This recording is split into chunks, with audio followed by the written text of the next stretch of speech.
Good morning. Good morning. Good morning. Good morning. What's going on, chat? It's Sunday. Got school tomorrow. I got some surprise shit going on. I need y'all to pray for the play. Folks.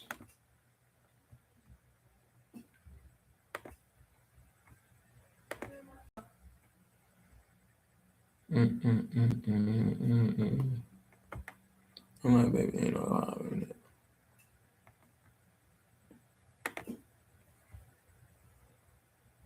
All right, y'all. So we getting a ball python soon. Like at the end of this month, we about to get one. So let's see. There is a wide range of price difference when it comes to ball python pricing, from around $40 upwards to over $10,000. It is insane when you start to think that this is really just the same exact species of animal. So today we're going to really look at the differences between a $40 ball python all the way up to over $10,000. These markets are for very different people. There is a pet market and then there is an investment breeding ball python market. But that is a cool thing because you have different things that you can aim towards if you are a breeder. Realistically, it is the genetics within that make up the big price difference. This is influenced by the rarity of the genetic, how long it's been out, how much of it there is, very supply and demand based. The complexity of this genetic when working with, you start to think that this is really just, you start to think that this is, there is a wide range of price difference when it comes to ball python pricing, from around $40 upwards to over $10,000. It is insane when you start to think that this is really just the same exact species of animal. So today we're going to really look at the differences between a $40 ball python all the way up to over $10,000. Now, obviously, these markets are for very different people. There is a pet market and then there is an investment breeding ball python market. But that is a cool thing because you have different things that you can aim towards if you are a breeder. Realistically, it is the genetics within that make up the big price difference. This is influenced by the rarity of the genetic, how long it's been out, how much of it there is, very supply and demand based, the complexity of this genetic when working with other genetics, and what other genetics and morphs might be present, all together just kind of wrap up what your final price tag would end up looking like. So without further ado, let's get right into it.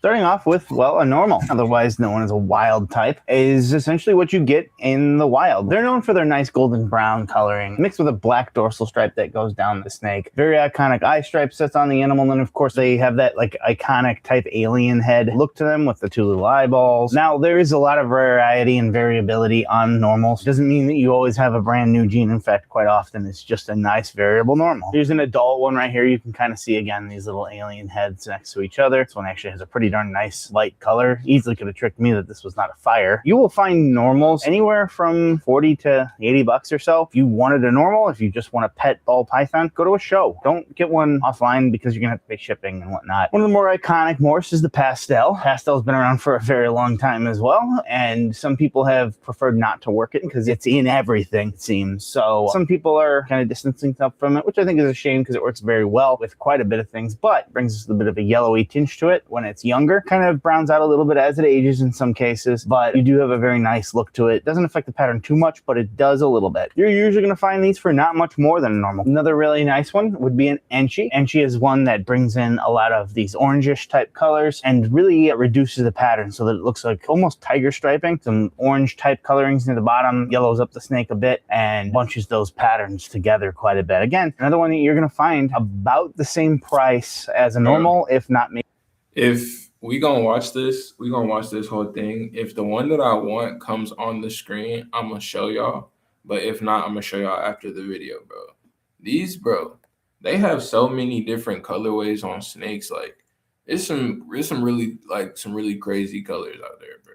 Maybe just 10 bucks more or so. Here's one with a small combo to it, a cinny pin, otherwise a cinnamon pin stripe. Again, now you are comboing the genes. You can see it doesn't really change the price all that much. And again, you can find some variety in these as well too. I'm sure that everyone would offer this at a different price depending on how motivated they were to move it. Right around the $100 nowadays, you can still find some recessive combos even. Take a look no further than this Enchi clown. You can start to see where you get these nice reduced patterns difference within the clown even, and these oranges coming in with it, having some nice yellow contrast to the side on top of that. And just to show on the flip side, this male pied het albino. I remember when pieds went for quite a bit more, females obviously went for even more, but males are typically much cheaper because then everybody wants the male so that they can breed it into everything in their collection. But I just want to show a quick little snapshot of what $100 will get you. And you can find these for basically this much, whether it's online or even more so at a show. Because if you think about it, at a show, someone doesn't have to worry about the shipping process and spending that extra money. Someone's paying the extra money, either them or you. So I always recommend, if you can find it at a show, or if you can meet up with somebody that you've met on a Morph Market here at a show, that's probably a really good way to go about doing it, because these are not hard animals to find.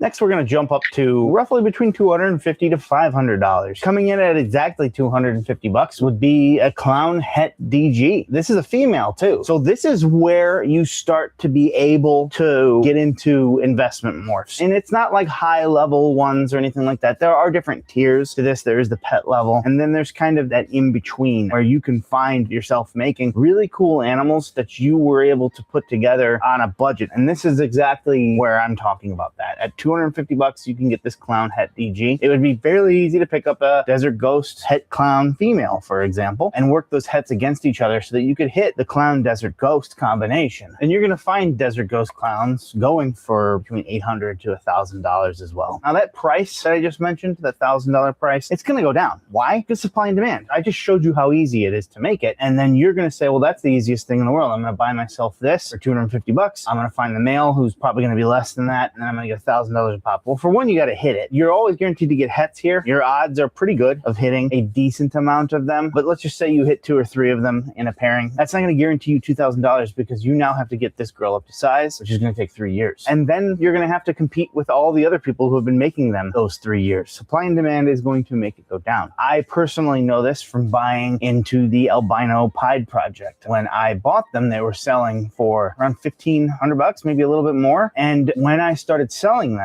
I think the high was about $1,000. And now they go for, I mean, let's face it, about $300, but that doesn't mean that that's still not a lot. If you have a renewable source that just keeps putting out these combos that are not terribly complex to make since you have all the ingredients, that's a good strategy. So moving on to another one would be highway. Highways have stuck around this amount for quite some time. They can fluctuate, but they are a wonderful pet project or breeder project because they are so amazing. It's the combination of gravel and yellow belly. Another really good one would be freeways. It is a cool combo that makes it look like a freeway is running down the back of your animal. So it's no wonder that they are so popular. Some other cool combos that you can use to help create some more.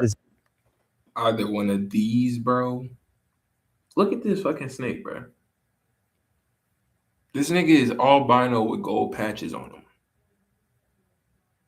Like, nigga, this shit is raw. Desirable combos like this blackhead lavender het pied. So what you would do with this boy is get a pied het lavender girl to go to, and you could start creating what they call the dreamsicle, which once was going for $2,500. They still go for a good amount, but not quite that much, obviously. Having blackhead in top of there adds in these nice colorings and brings in that vibrant white with just a hint of something dark underneath it. That lavendery type look just really pops with blackhead. And yes, it's on sale right now, but that's the point, is that you can easily find these animals on sale for less than $500 now. Moving closer to $500 would be this fire leopard clown het DG, kind of like the first one we looked at, only now you are packing a couple other genetics in there, and you can see the real big difference that it makes for this girl. And you can start to see where you can start to het DG, kind of like the first one we looked at, only now you are packing a couple other genetics in there, and you can see the real big difference that it makes for this girl. And you can start to see where you can start to put a lot of different combinations together, and we're really starting to change this animal from the normal. It's really striking in how much differences that you get with this. It's just really about the rarity. At one point, this animal would have gone for a whole bunch, but now these genetics are worked quite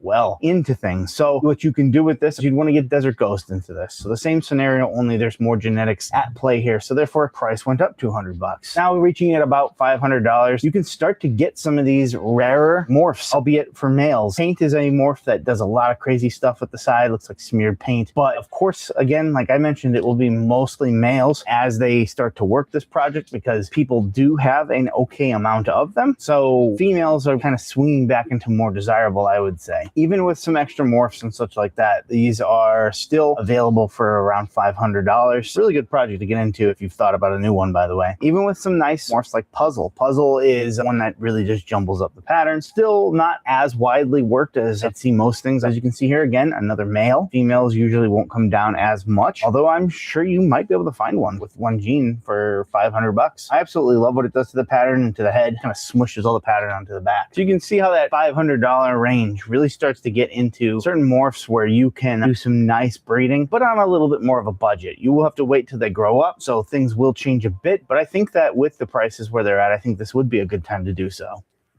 Now for our next category, from 500 to about 1,000. Starting off with this acid double het ultra male clown. Now, yes, this is technically only one visual gene. We're starting to notice how the things that you can't even see with your own two eyes are influencing the price of the snake. Those hets are how recessives work. You need 2 copies of them to create the visual. We showed off the clowns earlier. Well, an ultra male brings in a nice, beautiful yellowish type color. So you start to see where someone might say, well, I'm going to get myself a male and breed it to this so that I can hit the double visual. And that is where you start to see the difference in price start to bring this animal up. If you were to compare it to just an acid, it would not be even close to this. Here's a really wonderful combination. This is this Hypo Desert Ghost. DG and Hypo work together quite well. Hypo brings in this almost ghostly type look to it. In fact, that was another nickname to it, was Ghost. But the irony here is that the genetic that it's paired with, Desert Ghost, kind of got a little confusing calling that Ghost. So Hypo seemed to kind of come back. But the combination of those 2 genes together, which clean up and brighten up, just create this really nice looking animal. And you can start to see where that ball python type look has changed quite a bit in so many different ways. And it really does influence pricing on that just based on rarity and, quite frankly, the look factor. These 2 combined together are what is going to bring up the price of an animal. If it looks wonderful, but there are hundreds of thousands of them, well, they're not going to go for as much. We talked about the Dreamsicle earlier. Here's one right here.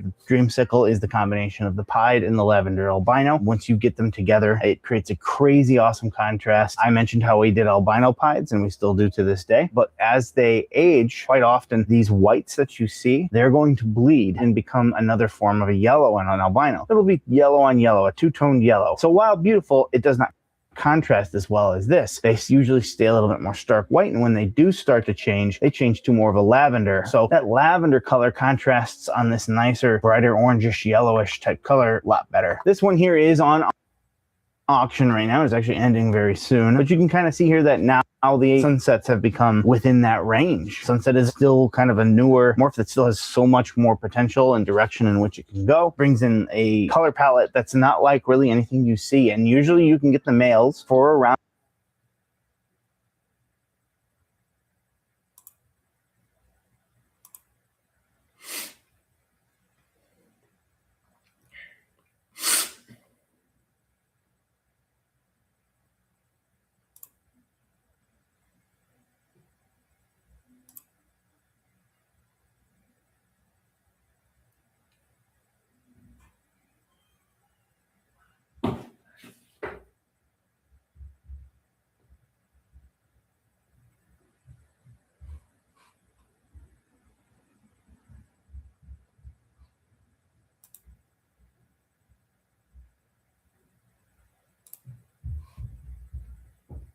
What the fuck is going on?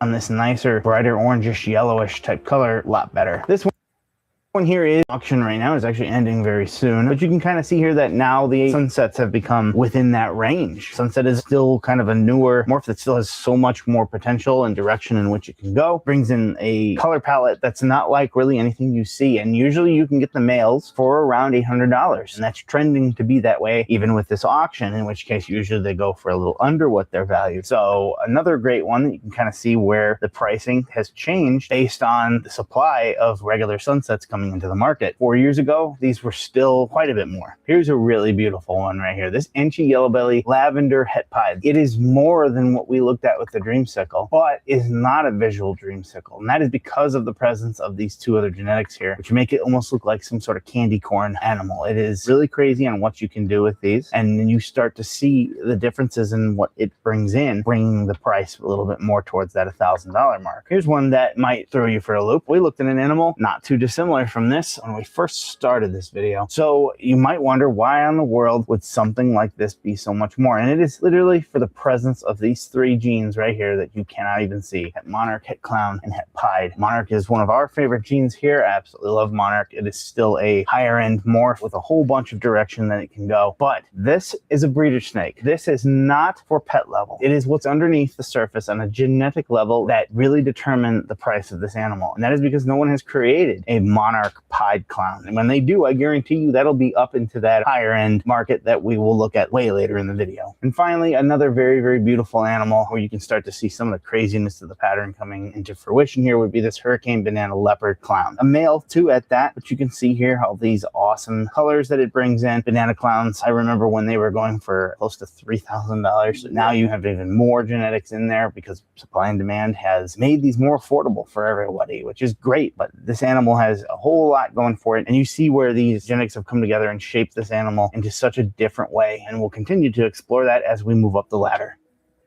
All right, we're gonna bump it up a bit here. These are ball pythons anywhere from $1,000 to $2,500. Starting off again with a leopard sunset. As you can see now, sunset females are right above that $1,000 mark. You can start getting into this project for something still more affordable, albeit a far cry from what they were 4 years ago. Another rare gene would be redhead, and in this red striped redhead clown, you can see some crazy variety here in what is an otherwise very subtle gene in redhead. Redhead seems to bring in, well, a slightly orangish tinge red head. The red stripe kind of does the exact same thing. So you have this kind of blown out look to it. I've noticed that redheads seem to have some variety to them as well, with almost like a ripped, rusty back to it. We talked about earlier how much that Dreamsicle would go for if it had blackhead in it. Well, here it is. It has actually already been purchased since we put this video together. So you start to see how the puzzle pieces come together, and it of course just brings up the cost of the animal because the demand has gone up, but the supply is not quite there to meet it, of course. So here's a really nice one that gives a cookies and cream type feel to it. This Fire Stranger Batman. A Batman is a spot nose and a leopard combined. Fire kind of brings in this more light look to it, and of course Stranger is exploding this into its cookies and cream type look. You can definitely see a lot of crazy potential here. Ironically, I feel like this would be even crazier looking if Fire wasn't there, and would allow this to be a little bit more dark of an animal. Another rare morph, this Grim Jedi Circus clown. I'm not really familiar with what the circus gene does. They actually put a little bit down there. I'm also not very familiar with Grim or Jedi for that matter, but kind of put it in here just to show you these genetics work together to create a pretty wonky, crazy animals. And since they're so rare, the price goes up. Next, we're moving into a rare gene. Again, it goes back to what I mentioned. The rarer it is, the more it's going to be, as long as it is still a desirable morph to work. And Zebra highlights that pretty darn well. Zebra brings in a lot of crazy banding in it, almost like a zebra stripe, almost like a zipper going down through the whole back of the snake. Brightens it up quite a bit too. But zebras are recessive, so it is a combination of a het zebra and a het zebra. Just this one combo is still enough to create a high demand animal that does sell for quite a bit. Another in that $2,000 range would be this Hurricane Yellow Belly Red Stripe clown. Lots of beautiful patterns to this, almost like Stonehenge. Really flirts around with almost that Pompeii-ish type look. The head patterns is pretty iconic to what Hurricane brings into clown, and how it brings kind of those eye stripes back because it brings pattern to the side of the face. They're all wonky and wavy. It is pretty unique with how it works with clown. And this one has such amazing shading and shadowing going through the animal with that little bit of hint of rusty type red in there too. And then finally, another one here from Canova as well would be this Monarch. You're going to get these for roughly around $2,000 for females nowadays. Males will usually be a little bit cheaper, but you can find certain combos and whatnot for cheaper. I've seen them go on auctions for a bit less. But you're looking at another morph that still has a lot of potential that people want to get in on the ground level of in creating new combinations that haven't even been looked or thought of yet.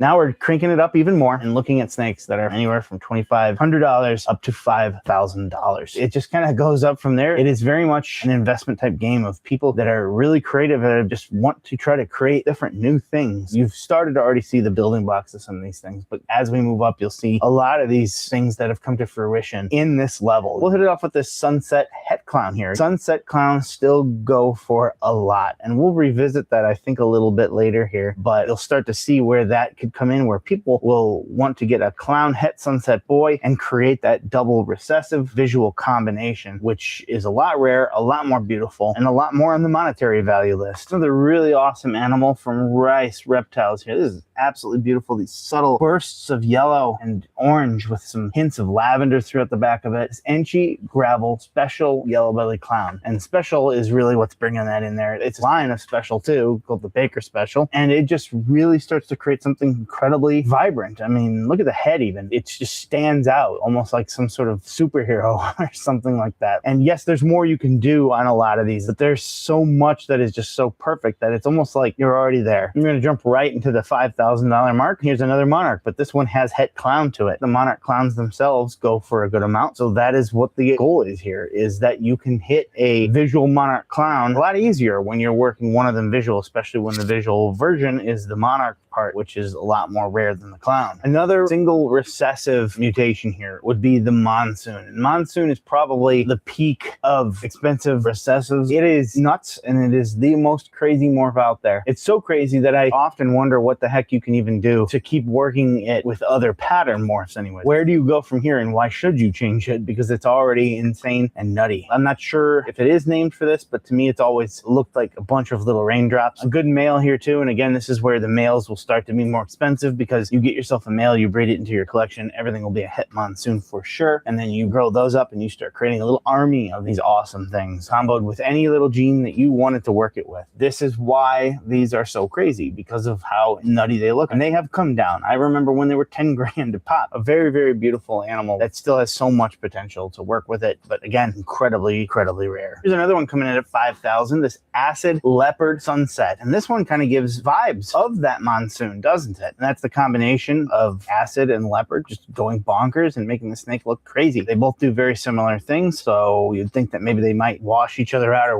override each other, but no, they work together quite well to create like a nutty, crazy pattern. And then where I was talking about and alluding to earlier, where you reach basically perfection, is this combination of Pompeii. That's not a gene, by the way. Pompeii is the combination of black pestle, red stripe, spot nose, yellow belly, all brought together by the clown recessive gene, and it really creates this ancient, otherworldly look with these almost cave drawing type symbols on the side, some arches and whatnot, very reddish undertones and hues, almost like an erupting volcano. Pompeii is absolutely iconic, and it might be arguably the most famous combination that has been made to date. Next, we're going to talk about snakes anywhere from 5,000 to 10,000. We're reaching categories that people often look at this and they say, what the heck? There's no way these go for that much. But I can tell you right now, I have seen people sling money around for a lot. This Orange Dream Mojave Ultra Male Clown that happens to be het hypo and het pied is just so outstandingly beautiful. So much contrast here. It looks like a holy light has been bursting from below. You'd think that the whole snake is going to be a little bit more white or washed out, but then suddenly, boom, the vibrant color just appears and you get these highlighter yellows and these highlighter oranges all going down throughout the snake. And look at that ghostly whitish holy light goes through the mouth of the animal. Like, it's all the way up eyes. Another one that just has blown the pattern out so much that it looks otherworldly.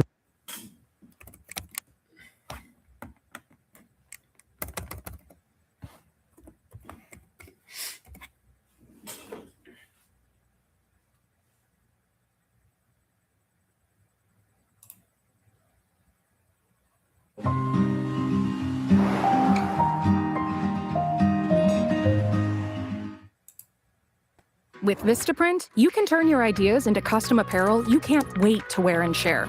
So you can introduce your brand before you even say hi. Give your whole team a glow up in professional polos and outerwear. And upload your logo and poof, you've got apparel with print so clear, your brand jumps right off the fabric. Just think it, click it, and print it. It's almost 11 p.m. in the green room right now, and I just took 3 bites from 3 different pythons. Let's compare them. Welcome to the green room. I'm Bob Bledsoe. You know, sometimes someone will get their first python and they're very excited about it, but they're a little bit concerned about what happens if they get bit. Or maybe they've had their snake for a while and they're just sort of dreading the day that it happens. So I had this crazy idea the other night. I had a bunch of snakes in food mode, including Bear here, And I thought to myself, I bet I could get 3 different species of python to bite me if I really worked at it. It'll be fun to compare the bites. I don't think I want to be a part of this. Say hi to my brother Kent, our cameraman. Kent, I already did it. You weren't there. Who drove you to the hospital? Surprisingly, no hospital needed. You got lucky this time. What is he even doing? I generally try to avoid getting bit, but I thought this experiment might quell some fears of new keepers. It's really important when you have an animal, a snake especially, that you are confident in working with them and you're not fearful. Because if you come at that snake nervous and fearful, they can sense that. And, it kind of makes them go, wait a second, what's going on here? Should I be nervous too? And that's when they're more likely to bite. I don't have any snakes that would ever strike defensively. I couldn't even get them to. Even if I do this with Bear, it doesn't make him defensive at all because he knows me. So if I'm going to take a bite from any of my snakes, it's got to be a food bite. And that's worse than a defensive strike because they're going to strike and hang on and wrap. This also allows me to practice some techniques of getting them to let go of me other than spraying them with this whiskey bottle. This looks like a prop that I made, but it's not. It says whiskey for bite. It actually has whiskey in it. And I made it for Maya, my black-headed python, because when I got her, she was quite a biter because she thought everything was food. I kind of instinctively reach for that. Anytime Maya has bit me or Echo, my super dwarf retic, has bit me, I've always instinctively just reached for this bottle and sprayed. But I don't really like spraying their mouth with whiskey. So I wanted to try a couple other techniques, including just spraying them with water. The other thing that Garrett Hartle over at Reach Out Reptiles has talked about is chewing on the end of the snake's tail. You just do it. You just chew on it like it's corn, but lightly, not where you're hurting them. But the sensation of it just is supposed to make them kind of go, oh my gosh, what's happening at my tail? And they let go of you to see what's going on back there. One thing to note is that none of the snakes that I used for this experiment are full grown. I used Bear here, and he is, say like a teenage size snake. He's 1.5 years. And he's about 1,000 grams. This is not nearly the biggest ball. The biggest ball python I have is 4,000 grams. That's Damara. So I used Bear because he was one of 3 snakes that were in food mode that night. I'm glad that I used this size because I'm also using Echo, my super dwarf reticulated python, and Maya, my black-headed python. And they are both sort of teenage size snakes for their species. They're not little babies, but they're also certainly not adults yet. And I would say that the head size, the head and mouth size of all of these 3 species are about the same right now. And I'm okay with that because most people that fear the bite from their snake have a baby ball python. It's not even necessarily a super dwarf or a blackhead. Maybe it is, but it's usually a baby. So we're gonna work with some medium-sized snakes that are much larger than babies, but not as big as adults. And maybe in a couple of years when my super dwarves and my blackhead are adult size, then we'll do this bite comparison with adults. That'll be fun. I started the evening off with Bear. Now, one thing to note about ball pythons is, for the most part, now every individual can be different, but for the most part, if you have a ball python that's in food mode and you take them out of their cage to handle them, they're probably gonna go get out of food mode right away. Whereas that's a little bit different for Echo, my super dwarf retic. She's out right now. I'm watching her kind of roam around. She's in food mode hunting right now. And if I was holding her, she would keep hunting and she'd probably bite my arm. In fact, we might do that. I might hold her and we'll see what she does. But anyway, the point is with Bear, I started off with him and he's never bit me before. He's never tried to bite me before, but he has a very strong food drive. If he thinks other snakes are being fed, he's out looking for it and he immediately strikes hard and fast. So I was a little surprised that when I put my arm in front of his face the first time, he didn't strike it right away because he was out and ready to eat. So I had to scent my arm with a mouse. I had to rub the mouse on my arm a little bit to get him to strike. So here's Bear. He's bitten and wrapped. And so now what I'm going to do to make this easy, this is a food bite, obviously. So I'm just going to chew on his tail for a second.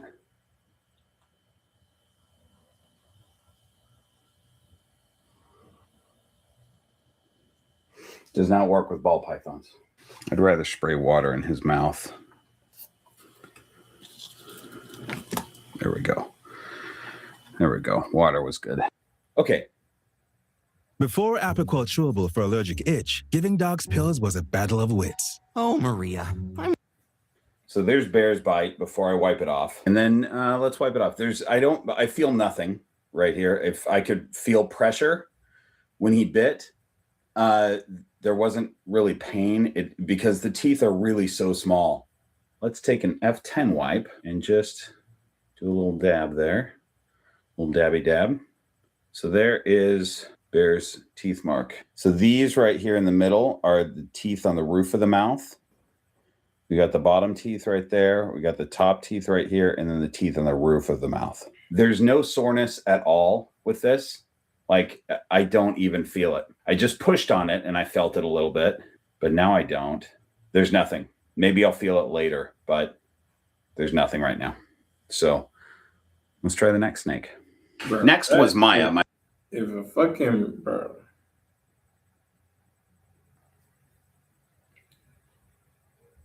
That'd be his last day. A black-headed python, who out of the 3 snakes I thought would be the easiest to get to bite me. Whenever she's just roaming around in her enclosure, she's looking for food. And if I touch her body with my hand, she can feel the warmth on her body. This doesn't work if I do it with a hook, but with my hand, she feels the warmth and she whips around with her mouth open. So she's not even looking to see what it is. I'm used to this. This has happened so many times that I'm used to the reflex of just pulling away, which is what I did. Like, I was trying to get her to bite me by touching her body. She whipped around with an open mouth and I jerked away because I'm just used to doing that. And then I tried to get her to bite me and I was really surprised by her polite manners. I think she realized it was me and she wouldn't bite, which I thought was kind of cool because sometimes I wonder if Maya gets it or not. And this shows me that she might understand that even though she's very hungry, my arm is not food. So I decided to just close her enclosure, go to Echo, and then come back to Maya later. So let's go to Echo trying to eat my arm. But before we do that, let's check out Kent's Corner. Hi, and welcome to Kent's Corner, the show that all the networks are jealous of. Today, since my brother thinks he's invincible and he's all Johnny Knoxville, I'm going to do the same thing. I'm going to go and stick my hand in a hot bowl of soup. Then I'm going to walk into a dense forest and get mauled by a raccoon. Then I'm going to jump off a cliff using a hang glider that I bought at Goodwill. And then I'm going to strap explosives to my butt and go get a job at a fireworks stand and endanger all my fellow employees and the people living around. And then I'm going to... I think we get the idea, Kent. But can you get a job at a fireworks stand? Because you might like that better than snakes. They said I didn't have enough experience. In pyrotechnics? In speaking politely to customers. That sounds about right.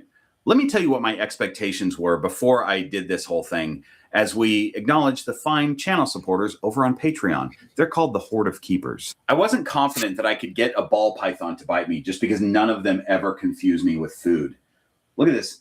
Danny signed up on this tier and we had to start a new board. I was very confident, though, that I could get the black-headed python and the super dwarf to bite me. They attempt to bite me often enough that I figured we could make that happen. I figured if I could get all 3 to bite me, that Maya, the black-headed python, would be the worst looking bite because blackheads have a pretty strong bite pressure.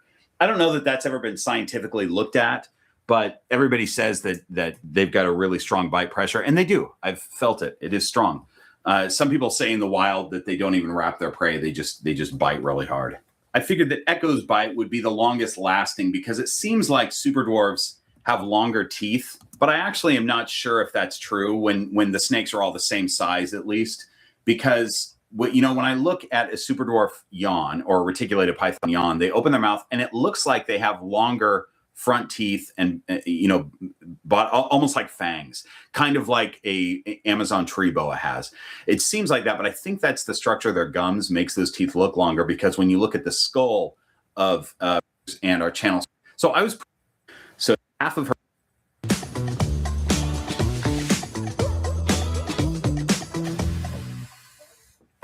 her body was in her sky hide, which is attached to the roof of the enclosure.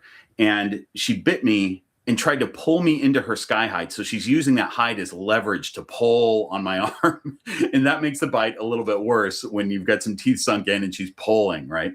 She's a little snake, but she's very strong. So I had to reach in and grab the sky hide and detach it from the ceiling so she would stop pulling on me. So I wanted to try that tail chewing bit on Echo as well. First, I started by just using my fingernail and pinching her tail, and that didn't work. So I chewed on it a little bit, but it didn't seem to like she had no reaction to it. So then I thought, well, I'll try the water. And I went to reach for the bottle and Echo just let go on her own. Oh, there we go. There she let go. Okay, here's Echo's bite. I actually thought this was going to be worse because she got me pretty good, but she didn't get the back teeth. Well, now I can't feel anything. I was feeling one tooth. Yeah, now I can feel it. Right there that went in a little bit further. I can feel it, but it doesn't hurt. It's just that I can feel it compared to everything else I don't feel. And again, Echo's, just like Bear's, felt like a pinch. Like if you were to just pinch your skin, you can't really tell that there's teeth in your skin, you know, until you look. So let's see if I can get Maya. Okay, now back to Maya, where I scented my arm.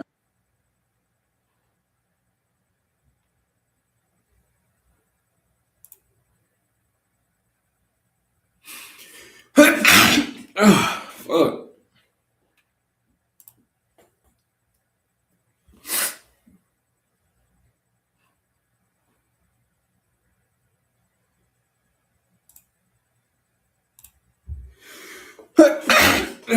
Baby!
All right, y'all.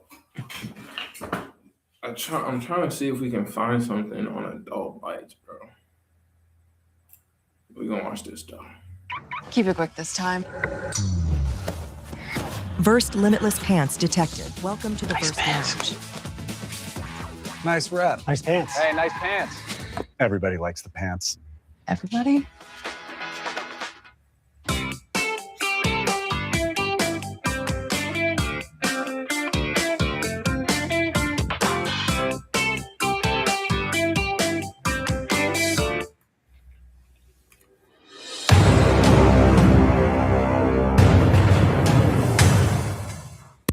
Hey guys, welcome back to Blind Strike Exotics. Today we are here with Big Puma, wherever he is.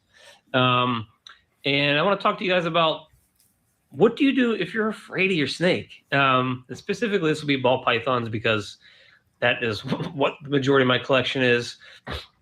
It can't pertain to any snake, but every snake species has a different temperament, and every snake in that snake species has a different temperament.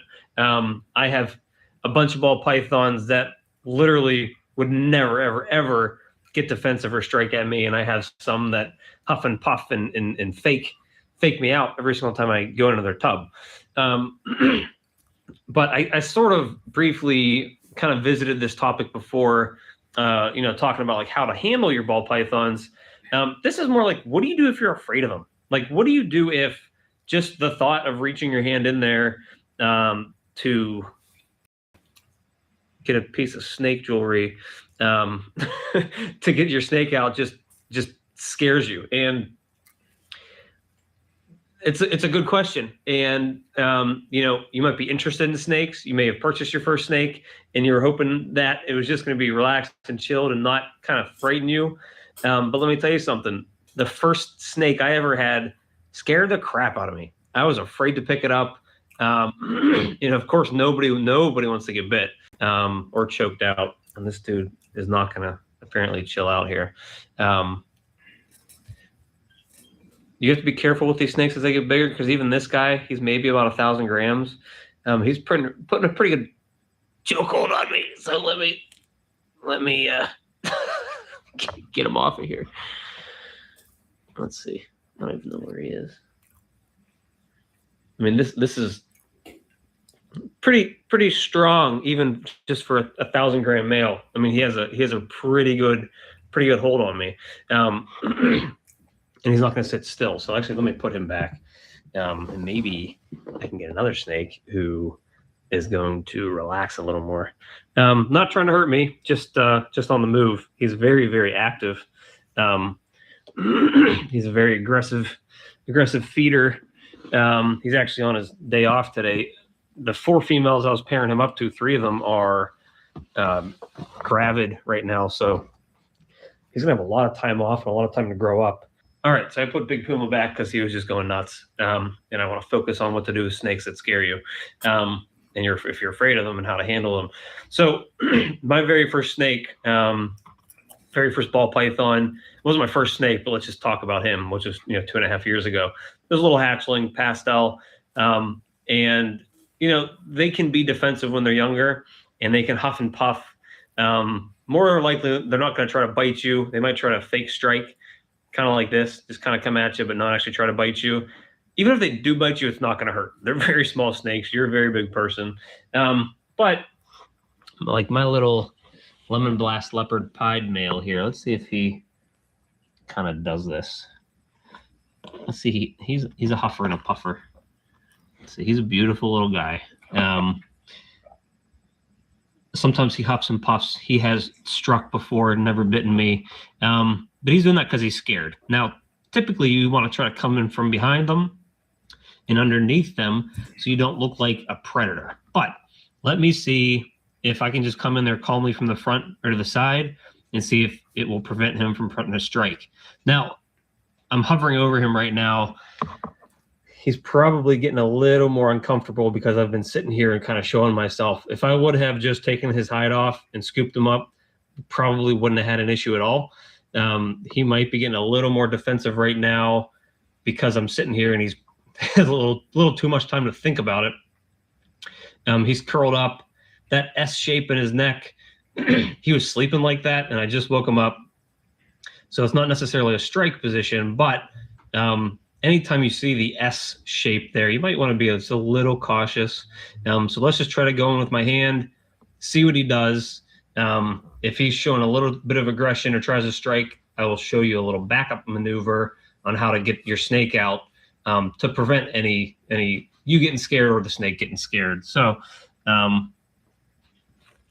see, he didn't even kind of unsure about it, but I've had him for probably about 6 months now, and he's kind of used to me coming in there.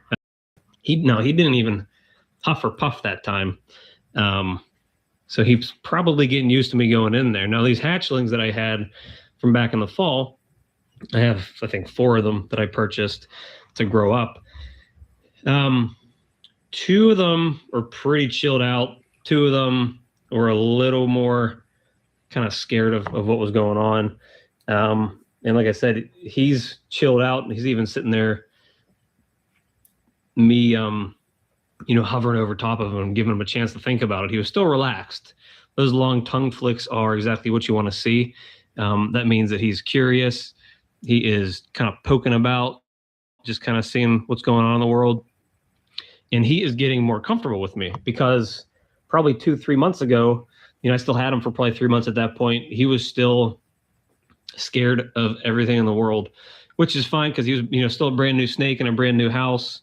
And he was getting used to me and his surroundings.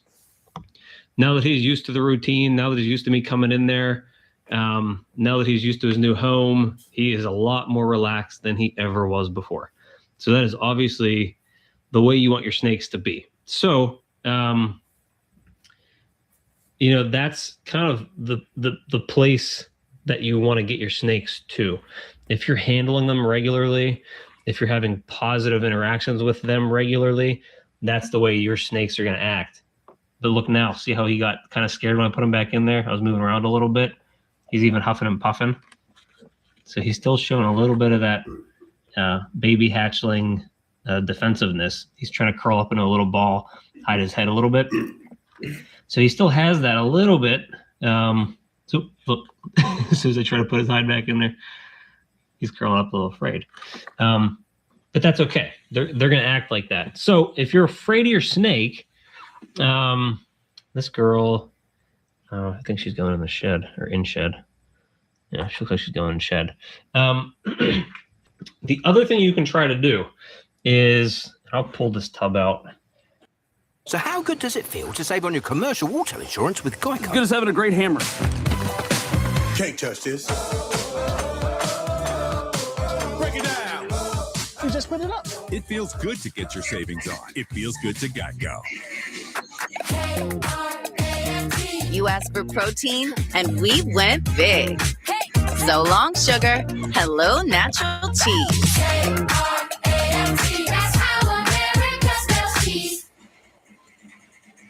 Just to kind of show you a little bit better.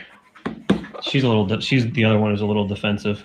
You can do one of 2 things. You can take your hide, or you could take a towel or a paper towel or a shirt and kind of just blind them. So they can't see you. They can't see your hand coming in. So you hide their head from you. That does 2 things. That blinds them, makes them a little less defensive, a little less aware of their surroundings. It also protects you from being afraid of a bite, because they're not going to strike at something that they can't see. At that point, again, if you come up from behind them and underneath, right in the middle of their body, the snake's fine. I've never been struck at a ball python after I've already picked it up and it's in your hand. I've had other snakes do it. I've had one of my rainbow bows do it. I've had a short-tail python do it. I've had corn snakes do it. I've had my Loma python do it. I have never had a ball python strike at me after I've already had it in my hand. And this girl's a little defensive too. She's a little, what is she? She's Mojave, pastel Mojave pied possible leopard. She's definitely in shed though. You can see how pink her skin is, her scales are. So if you have a snake who is not used to being held, and is still a little scared or defensive or striking, you really just want to kind of divert their gaze away from you, so that they don't see you coming in, because they're afraid of you more than you're afraid of them. You're afraid of a little bite from that snake, but that snake's afraid of dying. And you want to make them comfortable, and you want to look like you're not a big giant predator. So if you're in, let's say you're probably in an aquarium, if you're watching this video and you just have one pet snake, unfortunately with the aquarium, you have to come in and come down and reach in and grab that snake and pull it out. There's no way to come in directly from the side, because usually that, your aquarium's probably on a desk that's waist high, and you're having to come in from up top and grab down and get the snake. Whereas in a tub, you're pulling it out, you're able to slide your hand, come up underneath. So if you're in an aquarium and you're having this issue where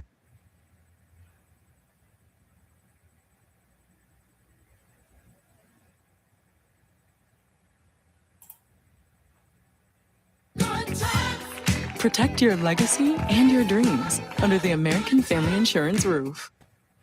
Join us for Pit Stop tonight. We're shaking it up and showing you a different side of Team Toyota. Pit, pit, pit, pit. First talk show at the pit crew. Thank you.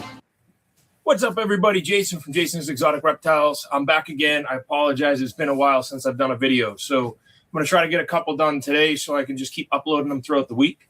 So today I'm going to do a video on how to handle or how to, tame down your pet reptile. So this is going to be focused specifically towards snakes. I have a few different examples. I have a Burmese python, a couple different boa constrictors, and a corn snake. The approach is going to be the same for all of them. It's just basically to tame them down, you're just going to have to handle them. The more time you spend with them, the better. Although there is this kind of love-hate relationship between them where you don't really want to hold them too much because you can stress them out, specifically as babies. So you definitely want to have a consistent handling schedule. If this is going to be a pet of yours in the future, specifically if it's going to be a large pet, Burmese python, reticulated python, even a boa constrictor, these guys get really large or get fairly large, in the boa constrictor range, that 5 to 7 foot range for a snake.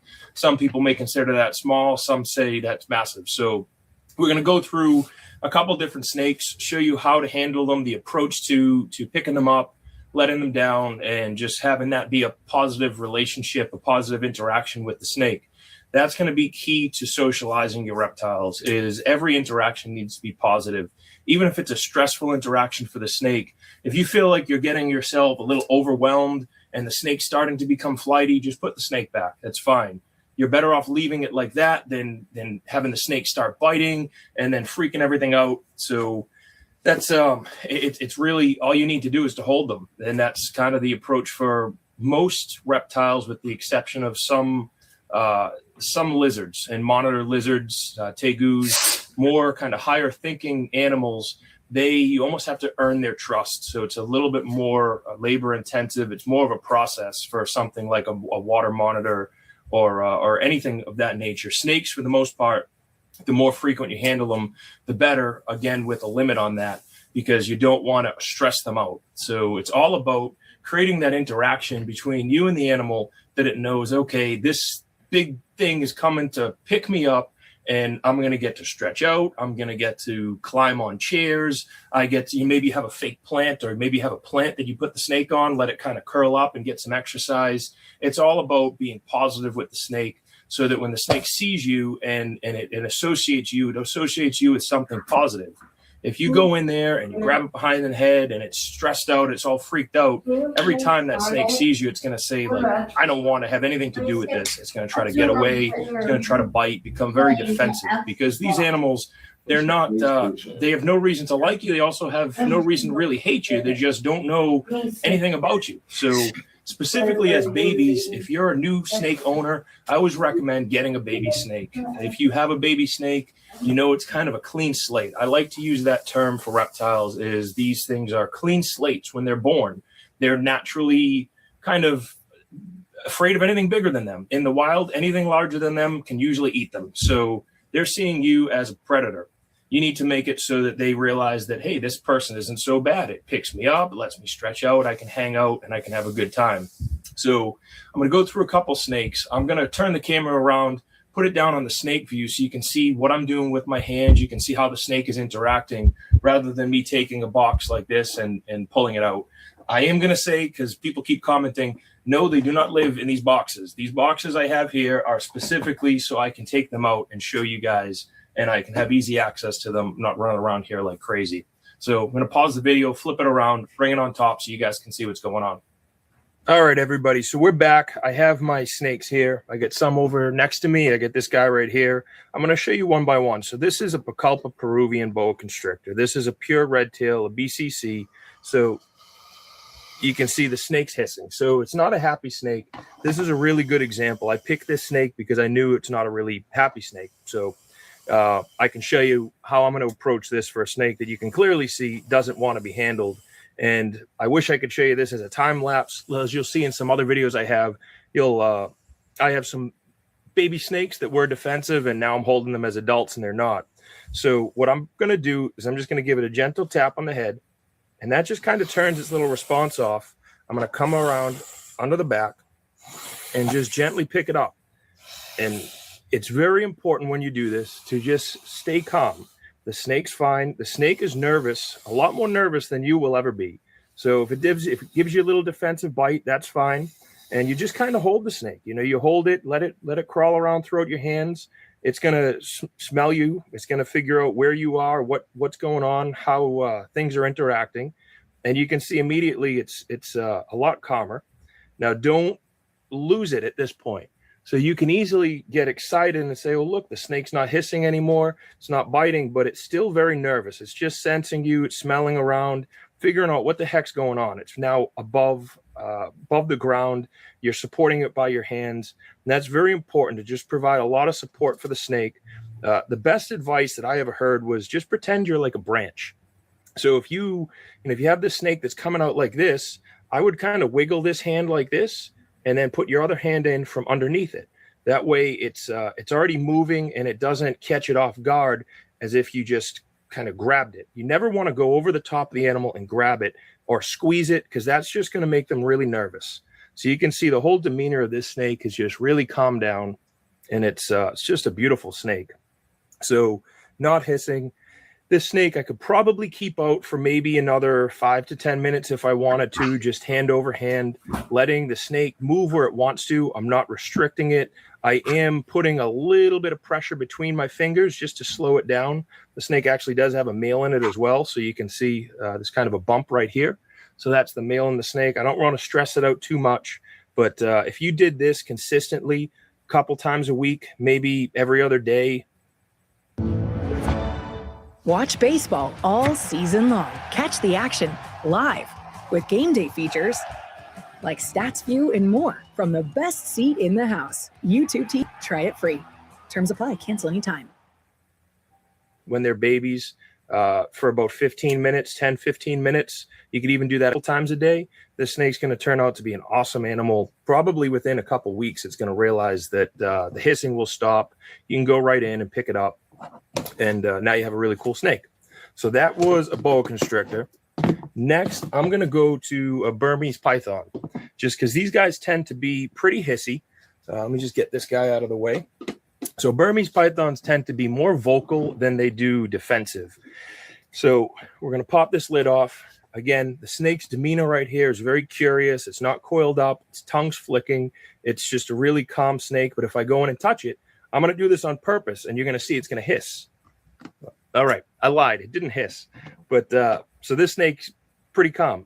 Just from me taking it out of the bin, out of its cage and putting it in here, it's still a little nervous. You touch its face, it's kind of pulling back, but it's just generally just really calm. So again, this snake, 15, 20 minutes or so every day, every other day, and it will just be a super cool, very chill snake.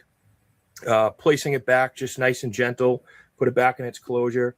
If you handle it and you pick it up and it's in the enclosure, you can just let it crawl back in on its own. And this snake, that snake's pretty calm right there as it is. So Burmese pythons as babies, they tend to be a little nippy, but that's as you see, that one's pretty good. So just from me cleaning the cages, because I don't really have time to hold 400 or 500 animals. So just from me cleaning the cages, it realizes, okay, I'm coming out. My cage is getting clean. That's not too bad. Another thing that you will want to do once they get a little calmer. So the first snake was a good example of just how to gently hold it. This snake might be at that next phase where now it knows you're coming out. It's a little more confident. You're going to want to just kind of rub around the corner of the mouth gently, only when they're curious like this. the quick tongue movements, moving around consistently, just rub around its face so it gets used to you holding around its face. You never want to grab the snake behind its neck. Even as you saw, I did that. I didn't put pressure on it. The only time you need to do that is if you're giving it medicine or need to restrain it for a certain reason. If you're giving it, a pill down its mouth, if you have to force feed it, which you really should never be force feeding a snake. If you're force feeding a snake, this thing should be ready to die before you get to that point. So there's a Burmese python. Again, pretty calm. You just got a little hiss out of it, but that was not a defensive hiss. Let's see what we have here. I got a couple more. Corn snakes. So corn snake is a good example of a different type of snake that you may interact with it in different ways. So corn snakes tend to be a little bit flightier. This one, as you see, so quick movements, fast tongue flick. This is it's a curious snake, but it's looking for food. And I can tell just by the way it's interacting. Corn snakes tend to be a little flightier as babies, but they calm down and become awesome snakes. The nice part about corn snakes is they're really hardy snakes. They're hard to screw them up. They're very forgiving. Same thing with boa constrictors. Boa constrictors are a very forgiving snake. So this animal, because they're small, it's hard because you want to go in and just grab it. There's no easy way to get underneath it. So you may have to use two hands and just kind of scoop it up. And as soon as you get a couple coils, that's perfect. You can pick it up and just let the snake do its thing. So this snake, as you can see, I don't know if you can see it, but if you can get a look at the eyes, this snake is in full shed, but it still can smell me. It's just very curious. It's still in this feeding mode though right now. It's looking for food. I do have rats defrosting, so that's probably why. So it's smelling around for food. It's wondering, where the heck is my food? Because mainly when I open its tub, it gets fed. So this, you can just see how this one's reacting compared to the first boa constrictor and then the Burmese python on the second one. This one's very active, looking for things. It's trying to figure out what's going on. Just a really cool snake. I like corn snakes. I think they make cool pets. And this one is just my pet. His name's Chester. He will become a future breeder. And then the last, another baby boa constrictor. I'm not going to show you adults today because that's a whole different topic. You need to approach those very similar, but you may want to, just for your own confidence and for the snake safety, you may want to put on some gloves or a sweatshirt like this. A baby snake like this is not going to be able to bite through a sweatshirt. Their teeth are way too small. Even a thin glove, a thin gardening glove is perfect.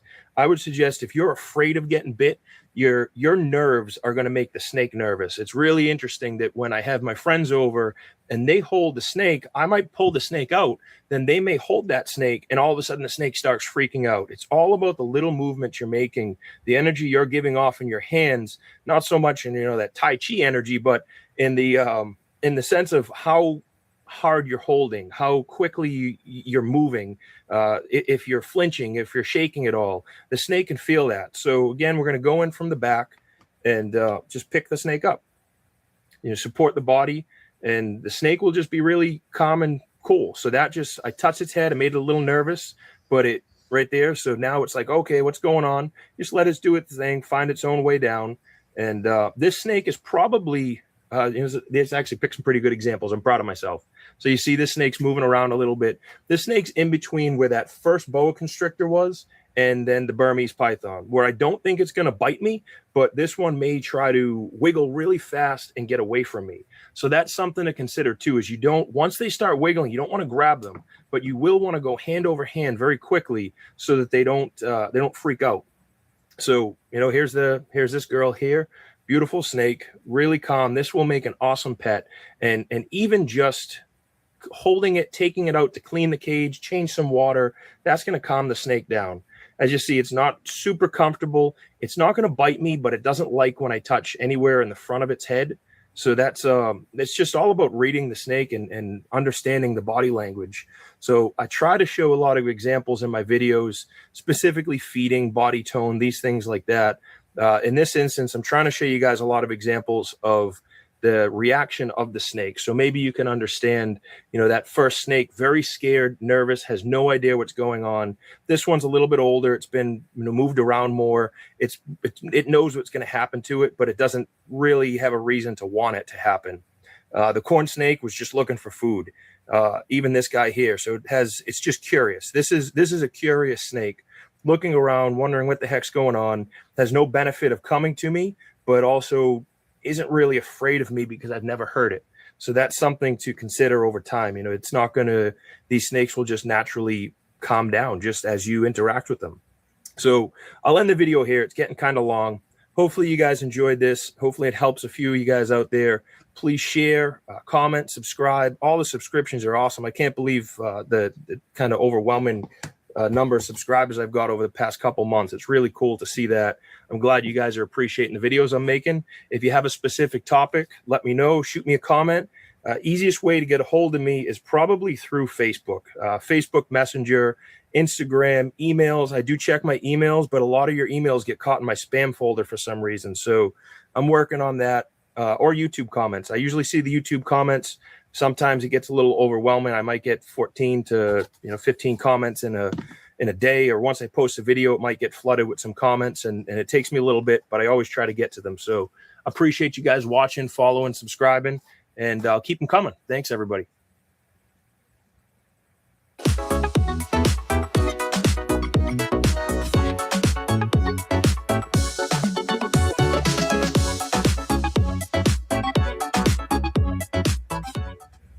Whoa, I too love bowling. And your daughter. I need Superglue? Walmart Express Delivery can get that to you in an hour. Who knew? That's a lot of superglue.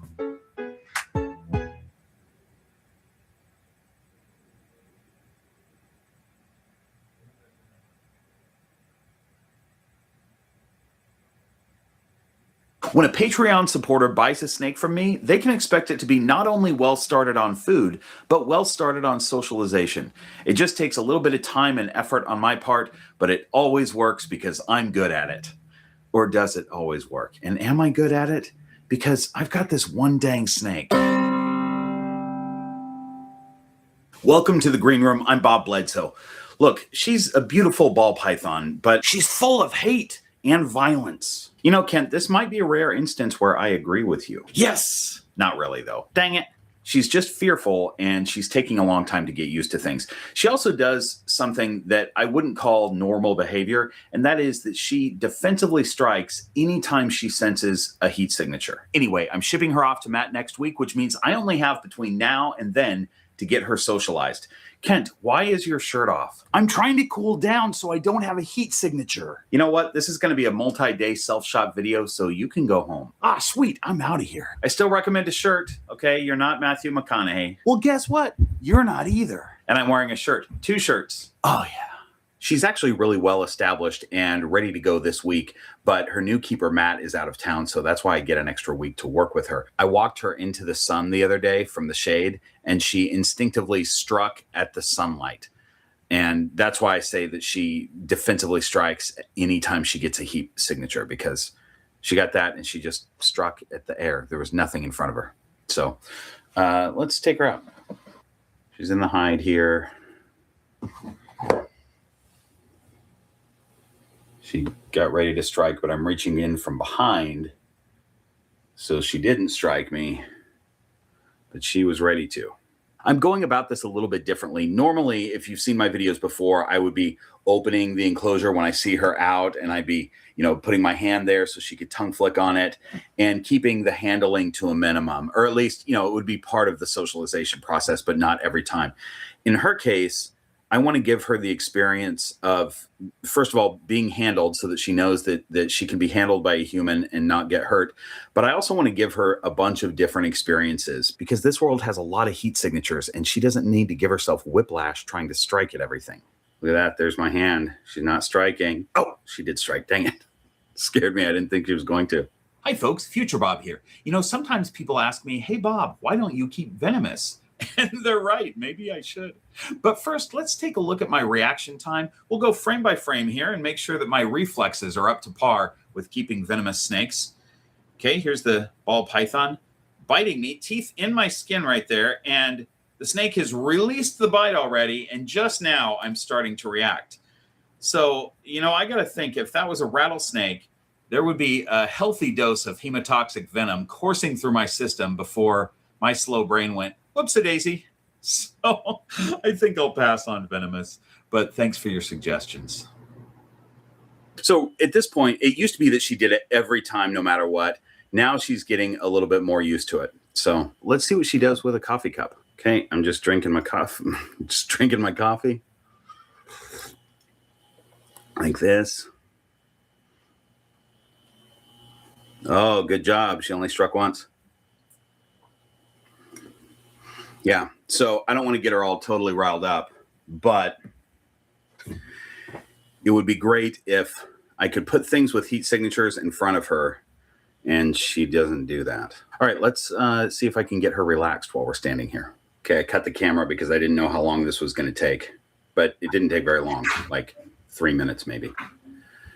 And so now she's just relaxed and moving a little bit. I'm going to let her do this for a little bit of time, and then I'm going to open her tub and let her find her own tub. So right now, she's not scared of my hand. She's got a relaxed body right now. She's not all coiled up and tense and in a strike position. So at this point, I just want to put her back. I don't need to spend a ton of time with her like that.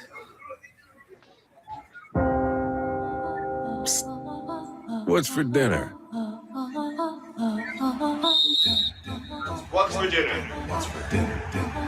Dad, what's for dinner? What's for dinner? When the clock strikes dinner, think Stouffer's. From freshly made stuffed peppers you can't resist, to creamy carbonara made for two, to America's favorite lasagna, to a variety of delicious dinners everyone will love.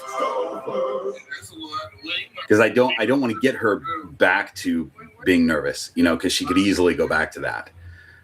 So she's having a good time, and now she gets to find her own tub, and she gets to go in there. I'm not tapping her tail to get her to go in there faster because that scares them. The reason they go in faster is because it startles them. So we just let her go in, and she's back in her home. She can crawl under her little leaf or go into her hide or crawl into her toilet paper roll, whatever she wants. That's a good interaction for day one. Good morning. It's day 2, 6:30 in the morning.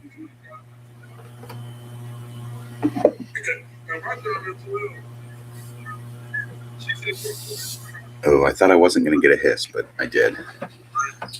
But I didn't get a strike, so that's good. Let's go sit down with this girl. So I'm just going to chill with her for a little bit this morning and see how she does. Her new keeper, Matt, I don't think he's too worried about this. And, if I was sending her off this week, he'd work with her, and I don't think it would be a problem. It would be a lot better for the video if I was like, the new owner's terrified of snakes, and I've got to tame this snake in 6 days, and the clock is ticking, and then we have a little clock in the corner of the screen. It'd be way better for the video, but that's not the case.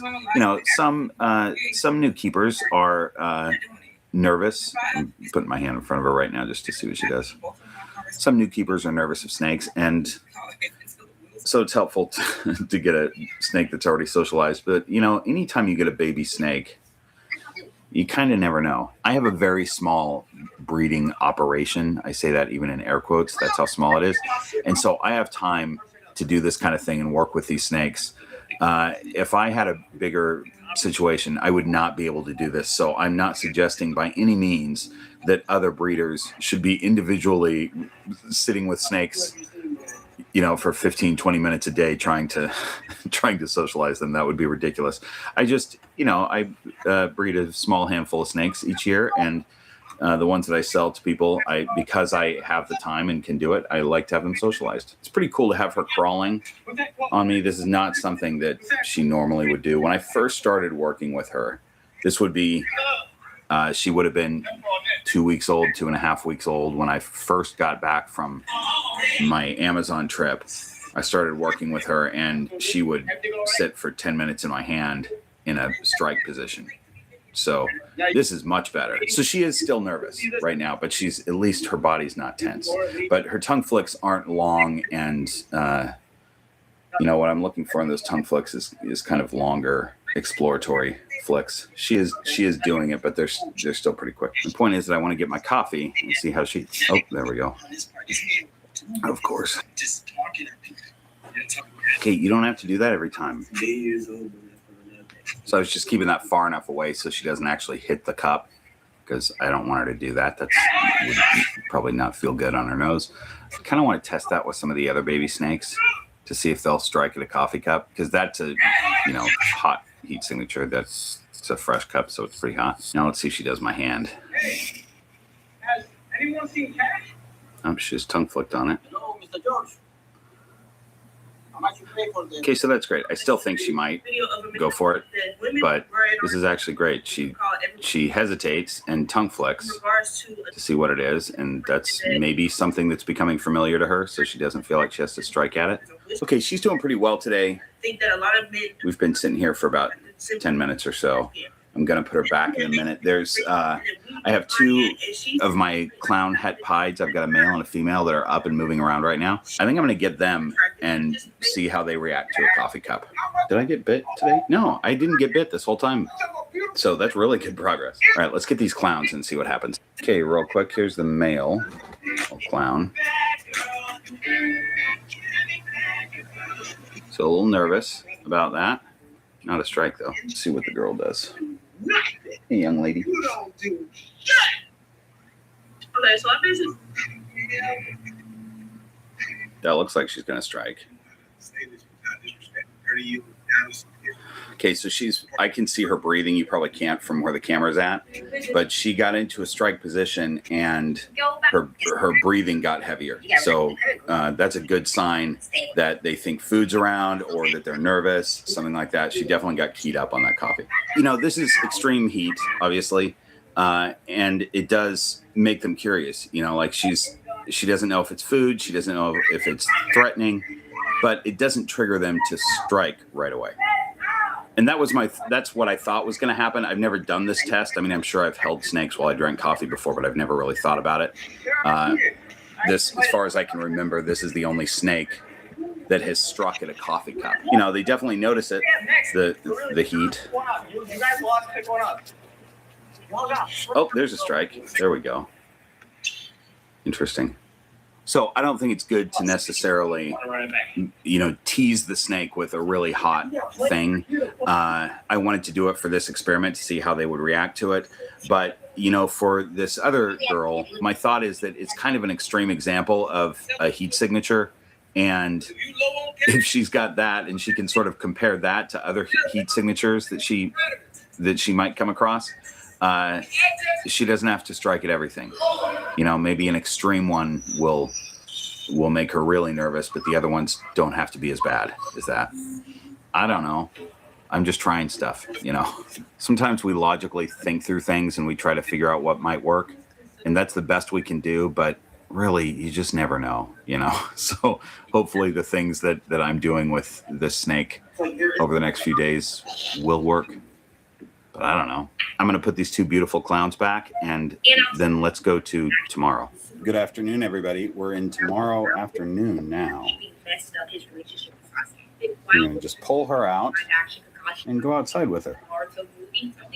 We're probably going to get bit here. Maybe not. Ooh, look at that. I got a hiss, but I didn't get bit. That's the first time that I've reached in front of her without getting bit. So that was progress, that she let me reach into the cage. We're going to do this while I show the Patreon boards, patreon.com/greenroompythons. But I'll say this, I wasn't filming as I walked out here, but just like what happened several days ago, as soon as we got into the sun, she started striking just at nothing because of the heat of the sun. So that's a little crazy. But I was really happy to see that she didn't strike my hand as I reached in front of her. I did that because I thought for sure she was going to strike, and I just wanted to test it. So anyway, thanks to all those Patreon supporters. Look at how long the Patreon fence is. It's so crazy.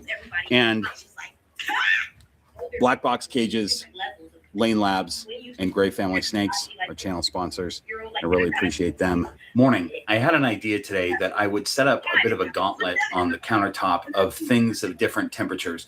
My thought is that you know, anytime she's struck, it's been something of a high temperature coming at her or being presented to her.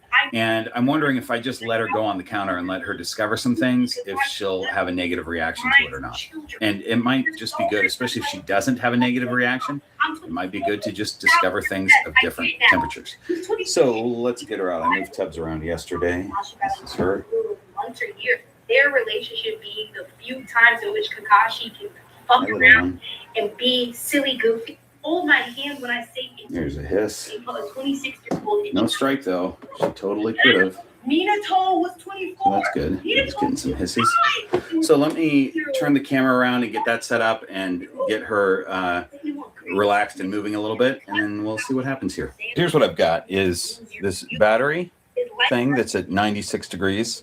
I've got a cup with some hot water at 120. I've got a rock that's been sitting in hot water that is around 110.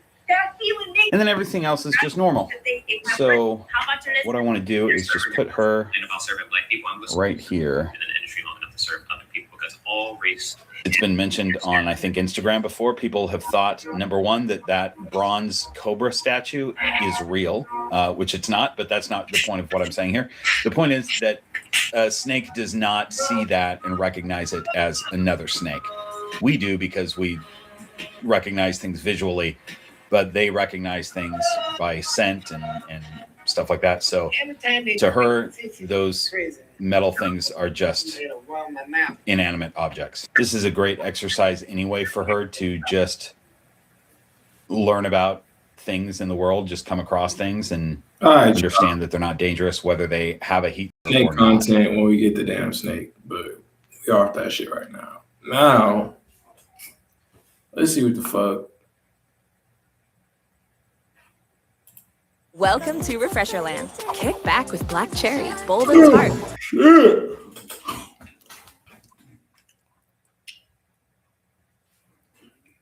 Bro, I got fucking water in my ear and this shit been, bro, oh my God. I'm trying to ignore it, bro. I'm trying my best to ignore it. It's just, you know what I'm saying? It's killing the young nigga, bro.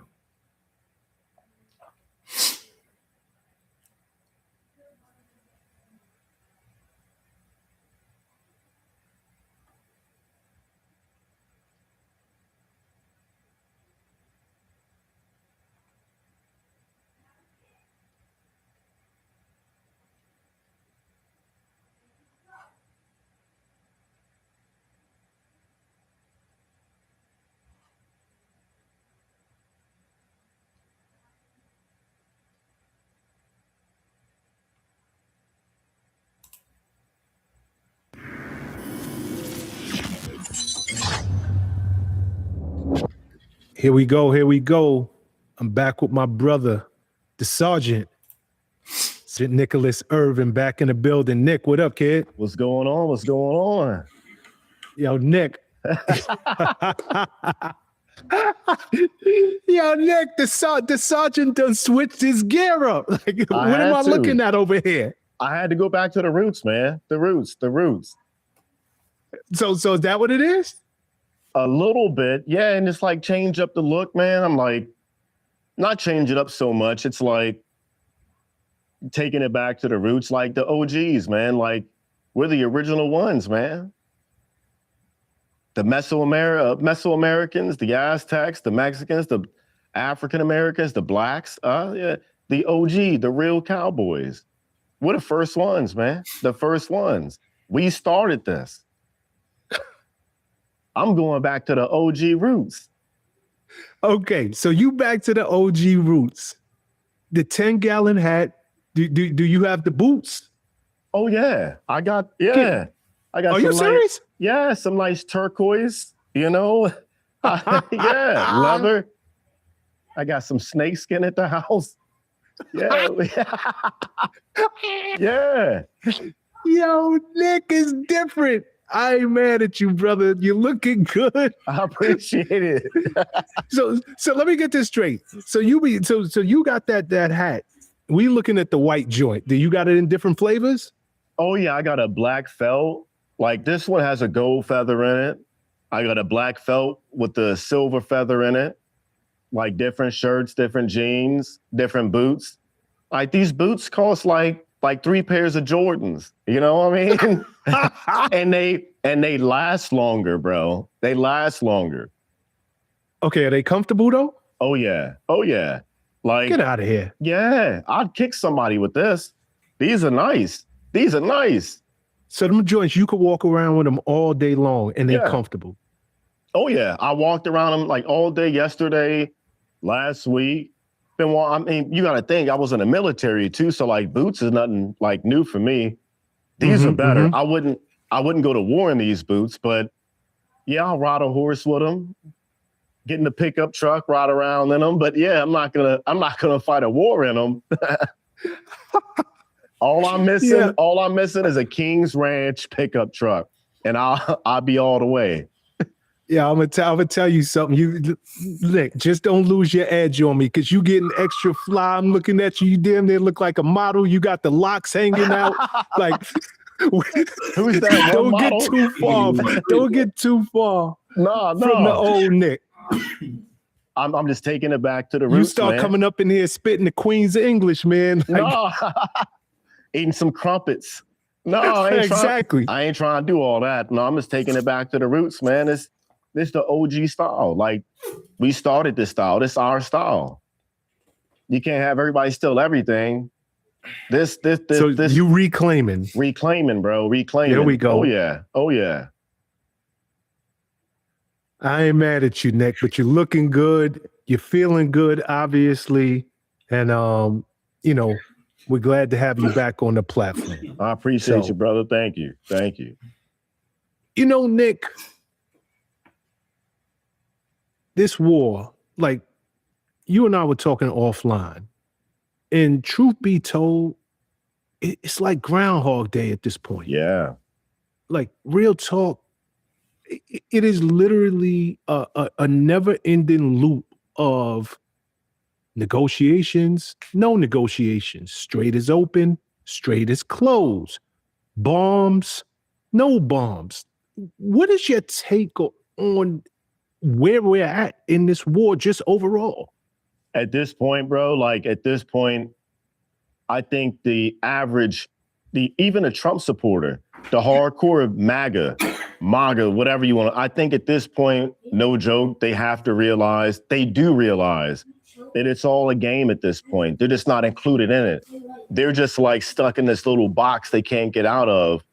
And they're forced to keep this whole MAGA, Trump is for me, all this and that, but they're not the ones making money on the back end deals on the stock market. They're not making the money on the oil. They're just like stuck in a small box right now.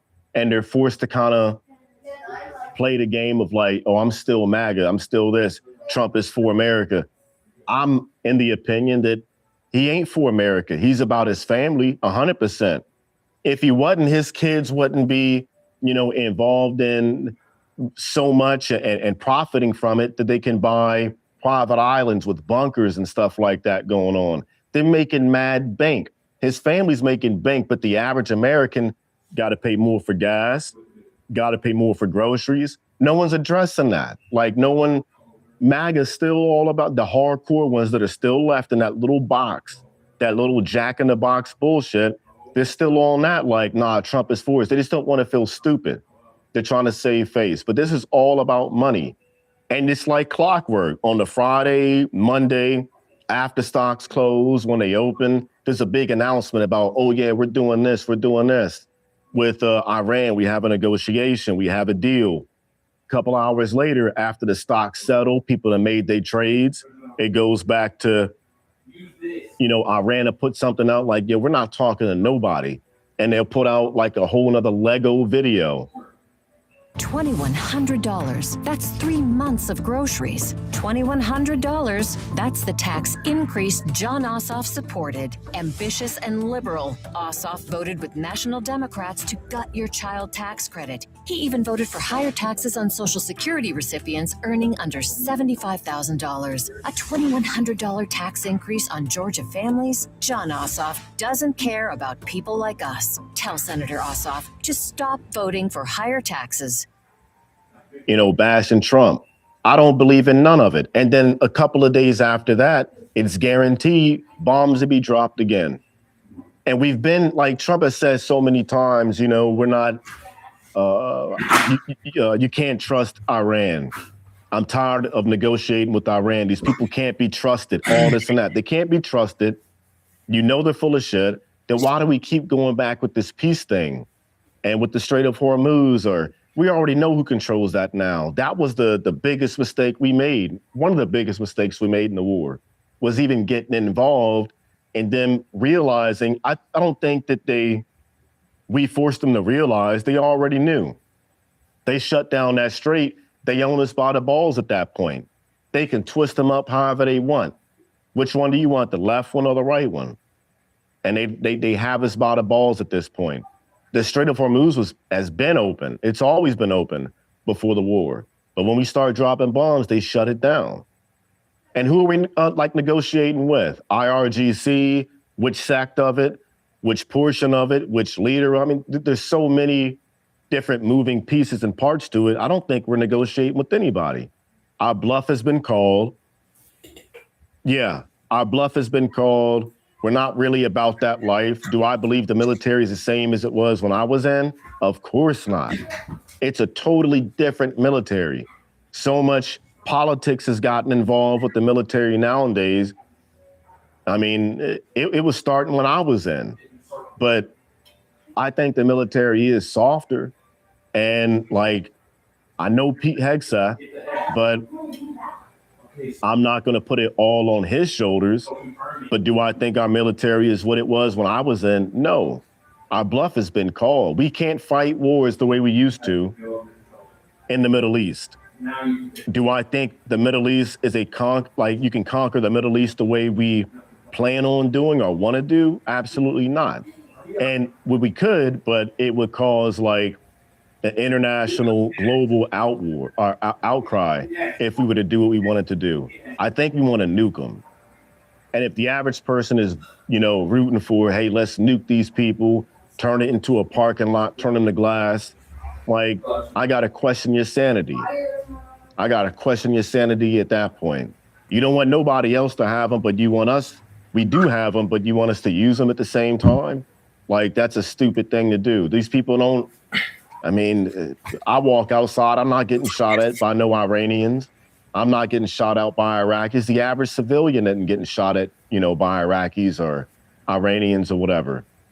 We're not. I think people, not the average, I think there's certain Americans, certain people that just love violence, love war, love to conquer. They love the story of it, the idea of it. They watch too many movies, but they don't know what it entails. What's going on? Because if it happened, those same people who are rooting for it, if it happened on this side. I don't know what's going on actually, y'all. My bad.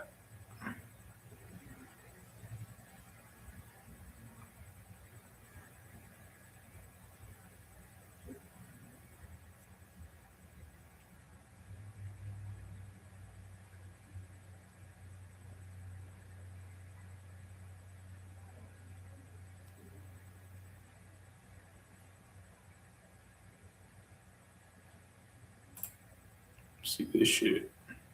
Here's how you can get in on the action of Gamerhood and have a shot at your very own State Farm themed Secret Lab Titan Evo chair. What to do is play. Welcome to my casa. Hey, bro. Let me get a tour or something, man. Yeah, like, tour. It's a VW Classic right here. Woo! You ever seen one of these? Nah, bro. I'm not gonna lie. Are you big into cars? No, it just came with the crib. Oh shit. So you drive manual?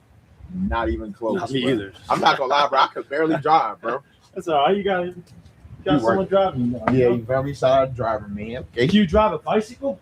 All right, bro. I definitely grew up. I was doing the bikes, bro, but I was a little bit.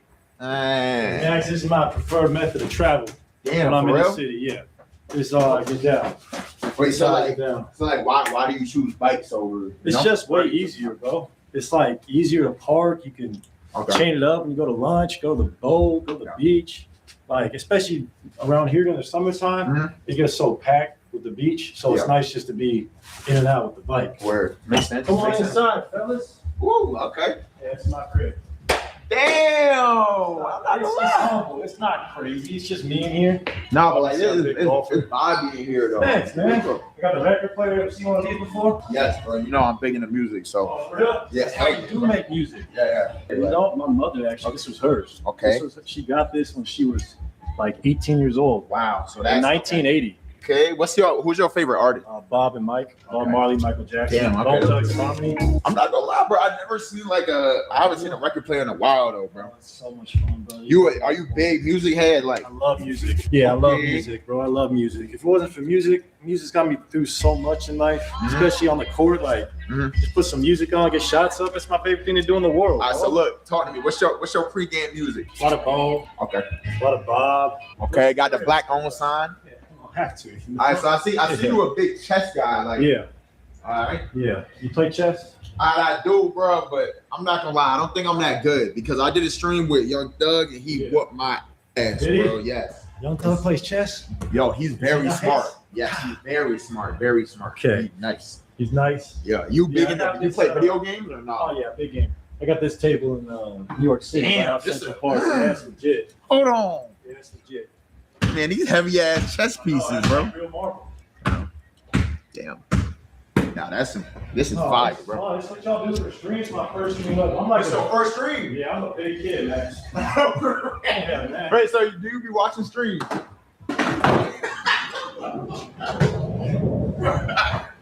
Skating me crazy. I'm just a big kid, bro.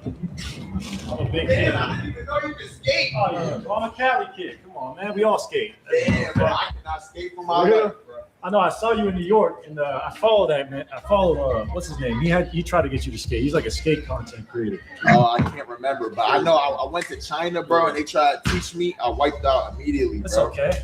That's all right. Damn, this room cool too. Yeah, it's my. It's like your house got different aesthetics in one crib. Like This is my gaming pit. Shit.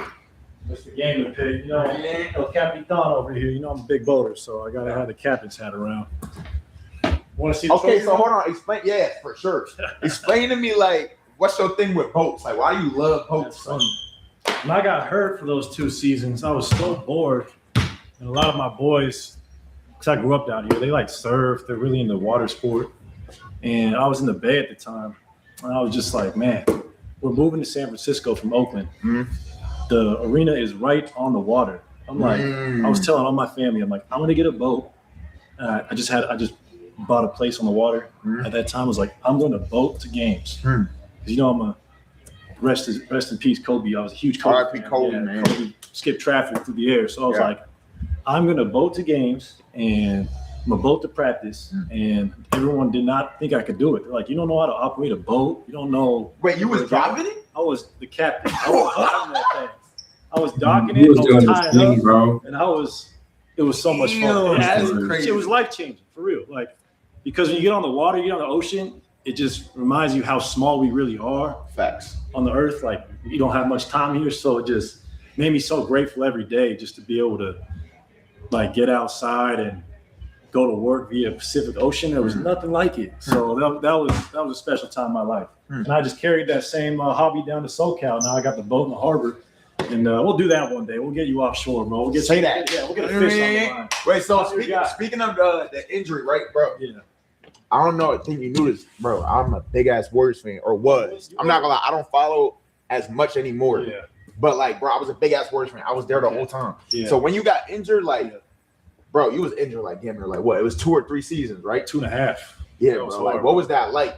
Oh man, that was difficult. That was probably the most difficult time in my life because basketball for me is like breathing. Like I do it in my spare time just as much as I do for a job. So I was so lucky to have great teammates and Steph and Draymond and everybody on the KD would reach out to me all the time because he went through the same injury.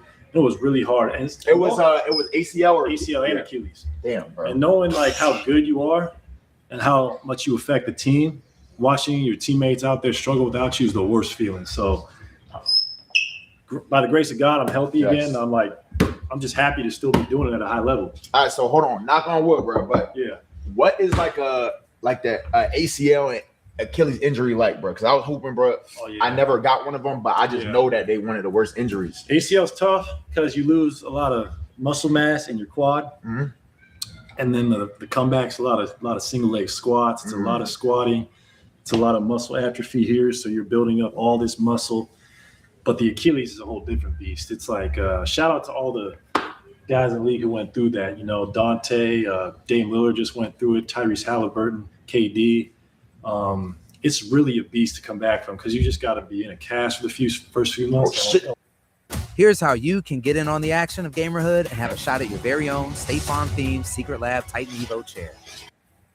Don't worry about those, bro. They come with the beach. Word. You worry about there's a lot of, just like your quad, the muscle atrophy in your calf is crazy, man. It's so hard to build that up again. And you got to do, it's so tedious. You just do calf raises for like 4 straight months. All day. Yeah, that's ass. It's not fun. But with the technology now, the advances in medical science, like you can come back. Okay. Yes, sir. So this is the pool right here. Oh, yeah. Take me outside. What's going on? This is the pool. This is where I jump in every day. I'm in this thing. You be diving in this shit right here. I be diving. This is 9 feet deep. Damn. Now this is a deep ass pool. Bro, I'm not gonna lie, bro. I feel like that's fucked up for like somebody like me. I can't really go in this shit, bro. Like one day you can. Okay. Don't ever like. It's a process. Manifestation. Yeah, exactly. I'll fuck with that. It's a process, bro. I know people who couldn't swim. They learn in their 20s and 30s, and it's just not being comfortable. But my family's island people. You know, let me show you something. Like my pops was a hooper too. Oh, bro, Michael Thompson. I know, bro. How you know this, man? Bro, I'm hit, bro. Like I know my. What is it like growing up with like you feel me? Your pops and that. Yeah. Oh, what happened? Prince. Oh yeah. You want to play some Prince? I got a lot of Prince. That's my daddy right there. He was a Nike athlete too. Oh man, hey man, you know we rep it. Always. So they called them sweet bells in the Bahamas in Nassau. You see the detail right here. They got basketballs for coconuts. Look at that. Yeah. So shout out to the Air Force One. He was an original Air Force athlete, man. Air Force Ones.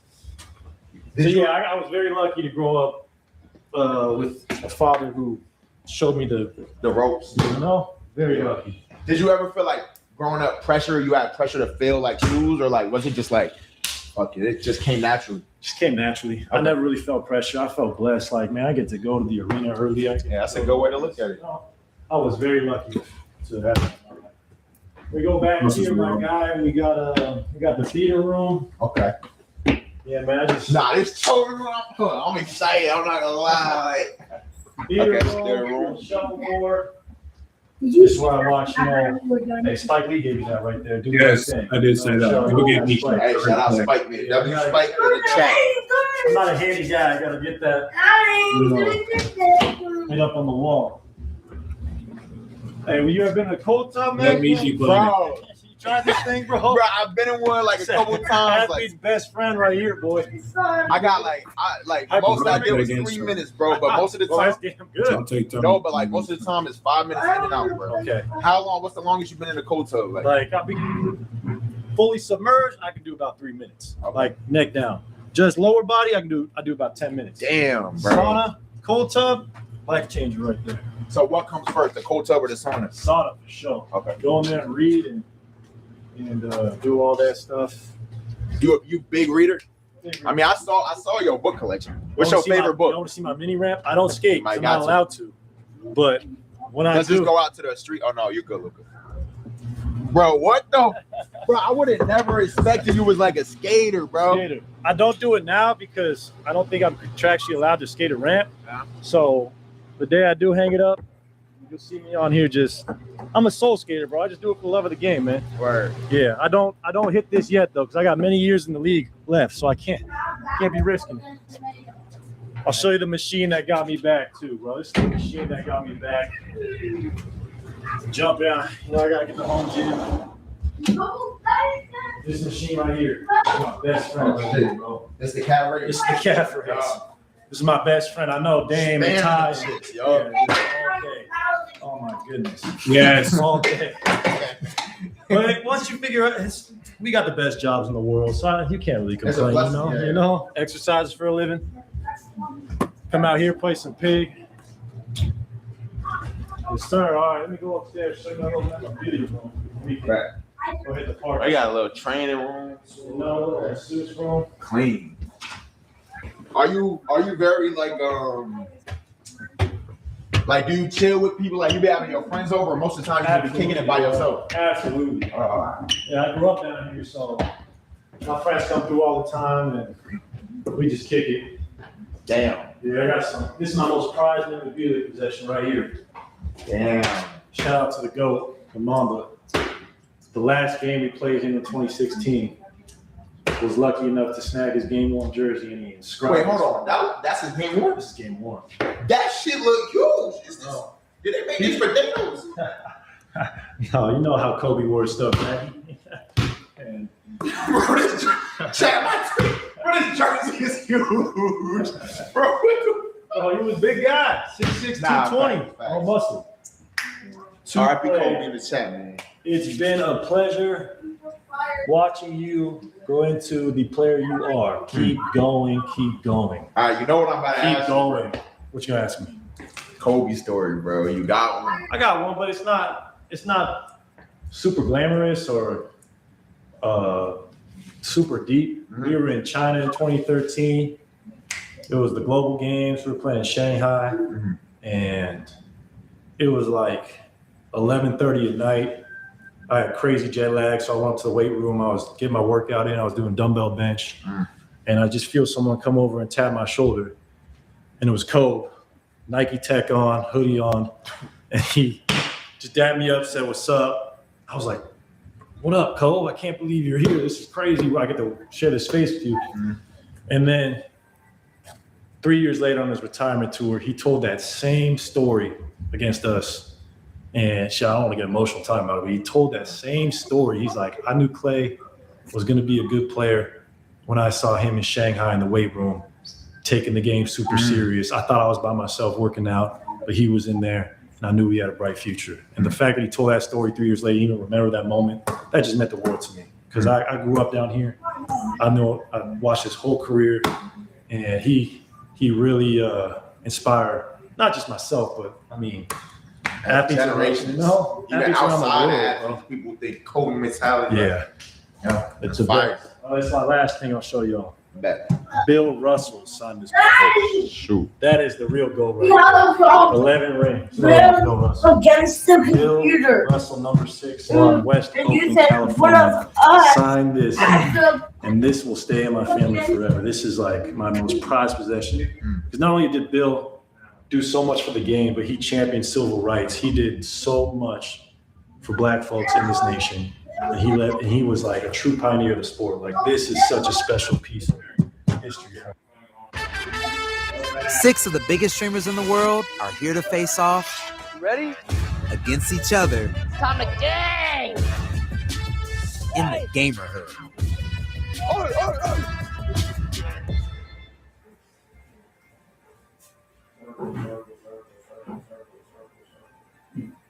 That's crazy. How long have you had that? I got this a few years ago. His grandson gave it to me.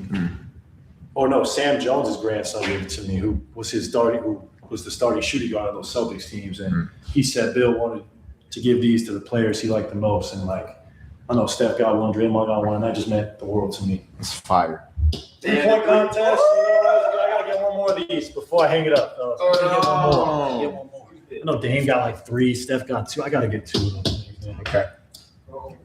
All right. What's the backyard? Let's do it. Damn, bro, your backyard, like. It's lit, right? Yeah. Nah, this is fire, bro. This is a firehouse. Appreciate you, bro. It's just like doesn't look very big on the outside. It's very unassuming, but that's super low key, like. Right? It kind of fits my personality. Yeah. I'll go up to the lookout and I'll just thank the Lord every day I'm able to live this life. Nah, it's true. Like, it's a blessing, bro. Nah, for real. Oh man. Yeah, big fan of this guy. I'm glad we got to find the link, man. Wait, so hold on. What did you see of me? Like, for real? What have you seen? Like, or no? I see you on the internet with, my favorite rappers or favorite athletes. I just love your energy. This man has very contagious energy, and he's unapologetically his authentic self all the time. And I'm like, anyone who could buck convention and create their own world, I'm gonna support. So Thank you, bro. That means a lot to me. For real. So we actually met before, right? Did we really? Bro, I was I'm gonna show you the pics. I was like, I think 10 years old. That's amazing. It was like, you remember the All-Star game that was in New York? Yeah. Yup. Yeah, I got a sign. I got 2 signed balls from you. No way. Mine and my brothers. I'm gonna show you this pic. We don't have a pic together, but look. Oh See? my God, that is insane. No way. Yo. Bro, look how young I was, chat. Oh, that's amazing. That ass. Like, I don't even have a beard yet. Nah, That's yeah, dope, so man. this shit full Y'all grown circle. up now. Yeah, nah, this is Yeah. So you like would you say the water's your thing or more so just boating? Like, do you just love being I on love the water. Because some people just love the beach, some people just love pools. I love like, the water, bro. Okay. Anytime, because like it's real splash bro shit. You know what I'm for real. saying? I love the water, bro. And just the feet in the sand, bro. Like that's like the earth has energy. So anytime you can like, it's grounding to be like in the ocean and on the beach. And I'm half Bahamian, so you know we love the beach, we love the sun, we love the sand. I didn't know that. So you have what else are you? My mother is of European ancestry. She's, I think, Leslie is her maiden name, and so my mother's white, my daddy's black, and she's that side of the family is like I think Polish and German, Irish, that part of the world. And my father's side is all Bahamian, and he was that funny story. He was actually the first foreign-born #1 pick of all time. What? I did not know that. Yeah, crazy little sports fact right there. That's good. You want to see my Lego collection? Let's do it. Man, that guy is You said you got a Lego collection. Dude. Brad, you keep getting more and more random. Okay, Star Wars. You a Star Wars fan? Big Star Wars fan. Yeah. Big Star Wars fan. Lord of the Rings fan too. You see My dad right there. Sauron's eye. Was he? Yes. Yeah. It's a beautiful universe. Transformers. I did not build none of these. My friend Declan actually lived with me a few years ago, and this is all his construction. Thanos Gauntlet. You know? So shout out to Declan. Damn. Yeah, it's dope. Random. You know? Talk to me about you said you play games. What's your favorite video game? Ooh, right now it's Fortnite for sure. Fortnite and Skate 3. You play Skate 3? Nah, I wasn't playing Skate because I'm not gonna lie. Growing up, I was on the DS. I was on DS and I was on the Wii, so I wasn't playing no Skate. Okay. But Fortnite for sure, of course. Fortnite. What else was I playing? Call of Duty. I haven't played Call of Duty in a minute. I retired from 2K. My brother effectively retired me because I'll play 2K and I came in the league in 2012. Yeah. And I'm picking myself. I'm picking the Warriors every time. I do that too. And then we got so good, everyone got upset with me, like, why are you always picking the Dubs? I'm like, because I've been riding with them since I got in the league. Yeah. And everyone's getting mad at me. And then it got Bro, they was getting mad you playing it yourself. Exactly. I'm like, let me like enjoy my hard work, you know? Like it's not fair. And then I would start playing my brother, who is significantly better than me at 2K, and he would just be dubbing me by 20, and then I would get really personal, like this guy's not even that good in real life, like this is crap. So I had to stop. It was just bad for my blood pressure, you know. Like I bust his ass in real life. It's like, you know what, 2K is not good for my. 2K get a little too competitive. So I play a lot of FIFA, I play a lot of Madden, and that's about it. I gotta change this to a Cougar. The whole family who lived here was a UCLA family, so this is a Bruin, so this is outdated. We got to change. Wait, where did you go to college again? Washington State Cougars, baby. Where? All right, Max, what are you trying to do? Want to go to the park, bro? Let's do it, bro. Yeah, that's the cribbo. Let's do it. Not yet. House is fine. Thanks, man. It's not anything crazy. Somebody get that door. Oh, yeah. You guys, I think. All right. Let's get to the... Damn, bro, you really like I've never seen no one use chessboards as decorations, like Warriors themed chessboard, another over there. Like, I love chess, bro. It's my game. Okay, you golf too. Yeah, I'm a big time golfer. I wouldn't say big time. Steph's a big time golfer. Okay. I am a aspiring big time golfer. Steph is so good. He could have probably been on the for real. You think? Okay. That's a funny story. Like you think that type of stuff translate over? Like yeah, it's like every good shooter. The hand-eye is usually a great golfer. I put my, it's serious when I put my outdoor shoes on. Damn. Okay. Nah. Hey, look, I'm glad I wore my little D books. Oh, okay. Oh, those are the books. Yep. We hope, man.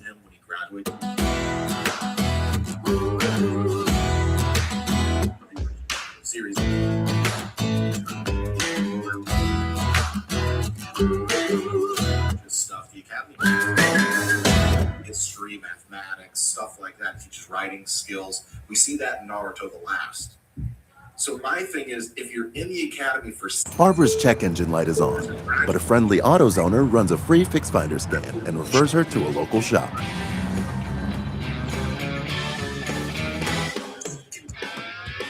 In the zone, AutoZone. Sasuke and Sakura, who were way ahead of him at this point, but are for some reason the exact same class as him when they get sorted into teams. And they're there when he's failing the actual clone test in front of everybody in the start of the first episode. Why were they all just hanging around for him to graduate? Like Sasuke's the prodigy of the class, right? If anything, if Naruto failed it 3 times, in those 3 times he failed, how come Sasuke hadn't passed it before him? Of anybody in the class, Sasuke. So, like, that confuses me. Because, like, I know that I'm going through, I'm in the living room smoking a cigarette, reading. Like, there are special examples of, like, Kakashi and Itachi both being prodigies who passed the academy early. Like, Itachi passed the Ninja Academy at the age of 8. Okay, Kakashi makes the Yambu Black Ops by 13. But, like, is that not, like, an oversight? I mean, who the fuck has 3 graduation exams in 1 year, 3 tries?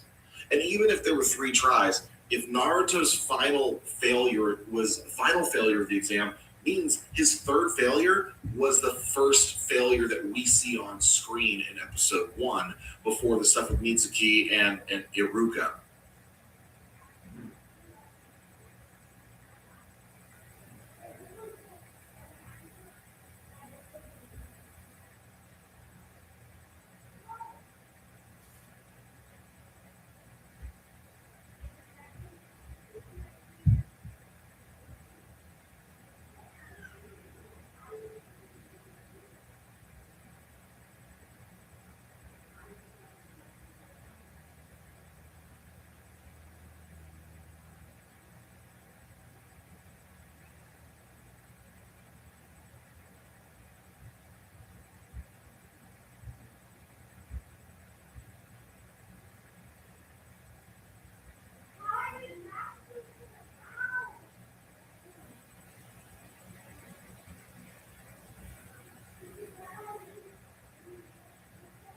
Before this, I'm going through it. I'm in the living room smoking a cigarette, reading the Bible. I'm like, I don't know how I got here. I remember my roommate came in, he was like, is everything okay? No, nigga. No. Open the cigarette, read the Bible. Real shit. I'm searching. Hands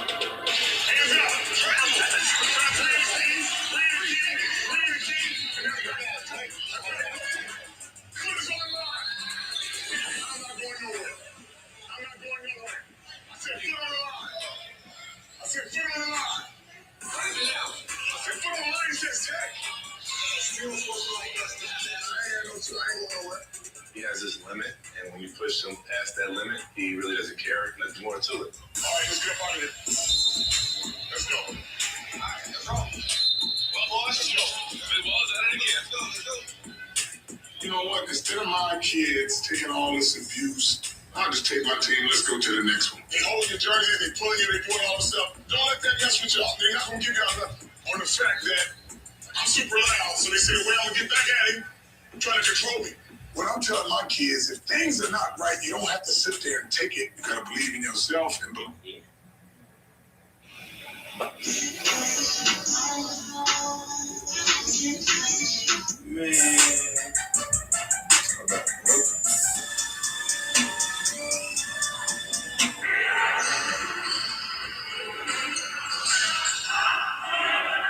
King James, and if there was actually a leader of the friend group, it's never the nigga that you hoes think it is.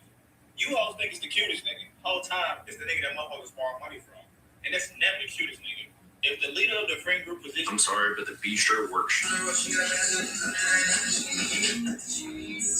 Dudes won't play a lick of defense all day, but then let a girl walk in, and magically it's Game 7 of the NBA Finals, and...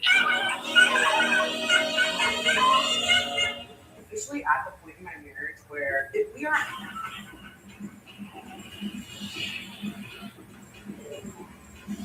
For the people, this is my homie Sue. My number one man. The proper way to pour a beer.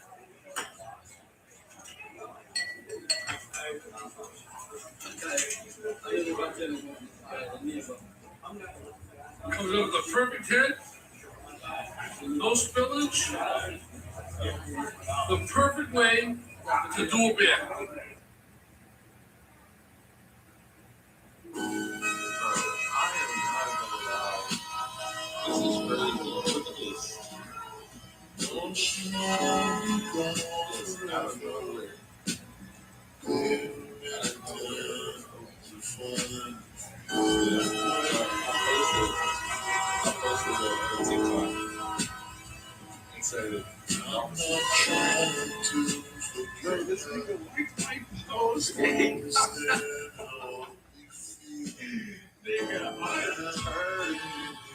I'm sorry as a bitch right now. I cannot even lie. This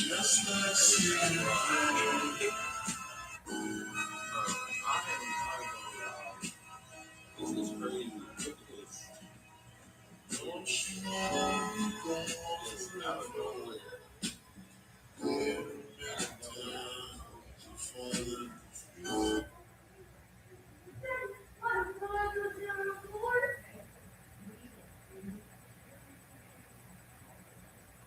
In Naruto history, as a way of example, than the Indra Ashura reincarnations, and the fact that whoever is a reincarnation,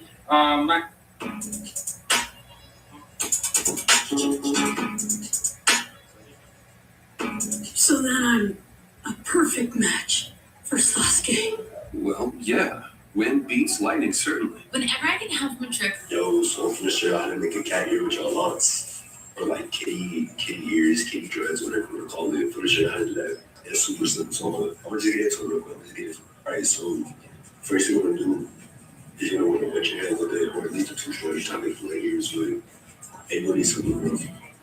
And you're just gonna take the strand, whatever strand, you're gonna tuck it into the roof of one of your locks. Like this. You'll pull it through. And then you just gonna bend it. You play it just for like whatever size, whatever you know what I'm saying. You don't bend it. And it's that simple. It's that simple. I have the one and only 24. If you want to make money in the basketball space, being a coach is not the move. I do think there is money to be made. I'm going to share those jobs that I think you can make money in a second. As far as coaching goes, unless... Did somebody follow you home from the bank in Houston? Yeah, I got robbed. You took that. Well, they didn't rob you. They robbed the car. Yeah, they robbed the car. So this is trashy. I ain't got no milk, man. Put the water on that damn shit. This drill, guys. But you ain't. Okay, let me ask you a question. So you being selfish? Do you think your son enjoys you calling somebody else a boss? Don't you think your son would rather wake up with you and you could pick him up from school instead of having him do it 9 to 5? Don't you think? Yeah, but don't you have to wake up at 4 in the morning? Don't you think your son would love if his name was up there, Dash, or whatever your last name is, instead of somebody else's? My pride is in my children. Like, look what I'm doing right now. Look at my son. I taught my son never to have a boss. He's 23. He owns a restaurant. He has cookies. He has equity. He busts his ass so he can pass it on to his son. If that's not what you hustling for, you're selfish. You keep saying I'm worried about my kids. You worried about you. But you ain't you. Okay, let me ask.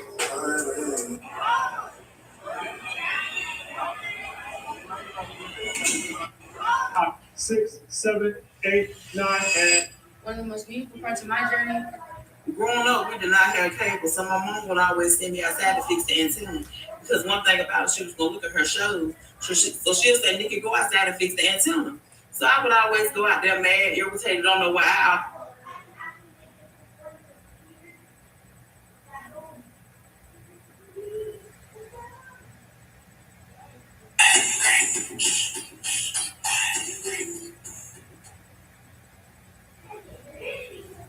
Yeah, it's like the sun. The older I get, the more.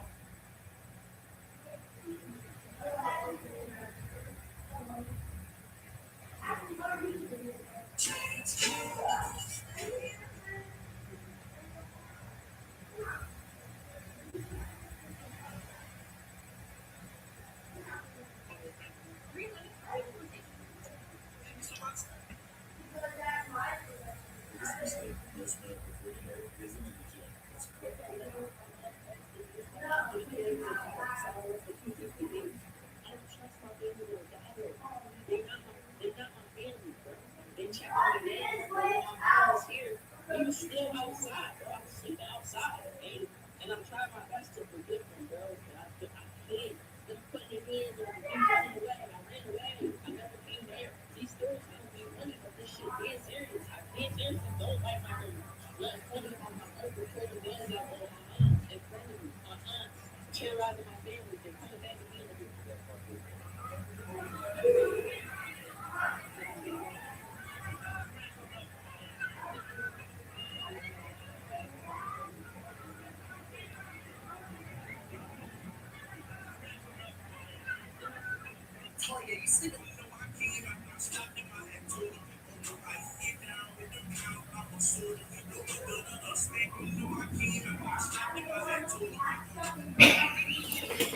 What the fuck, bro?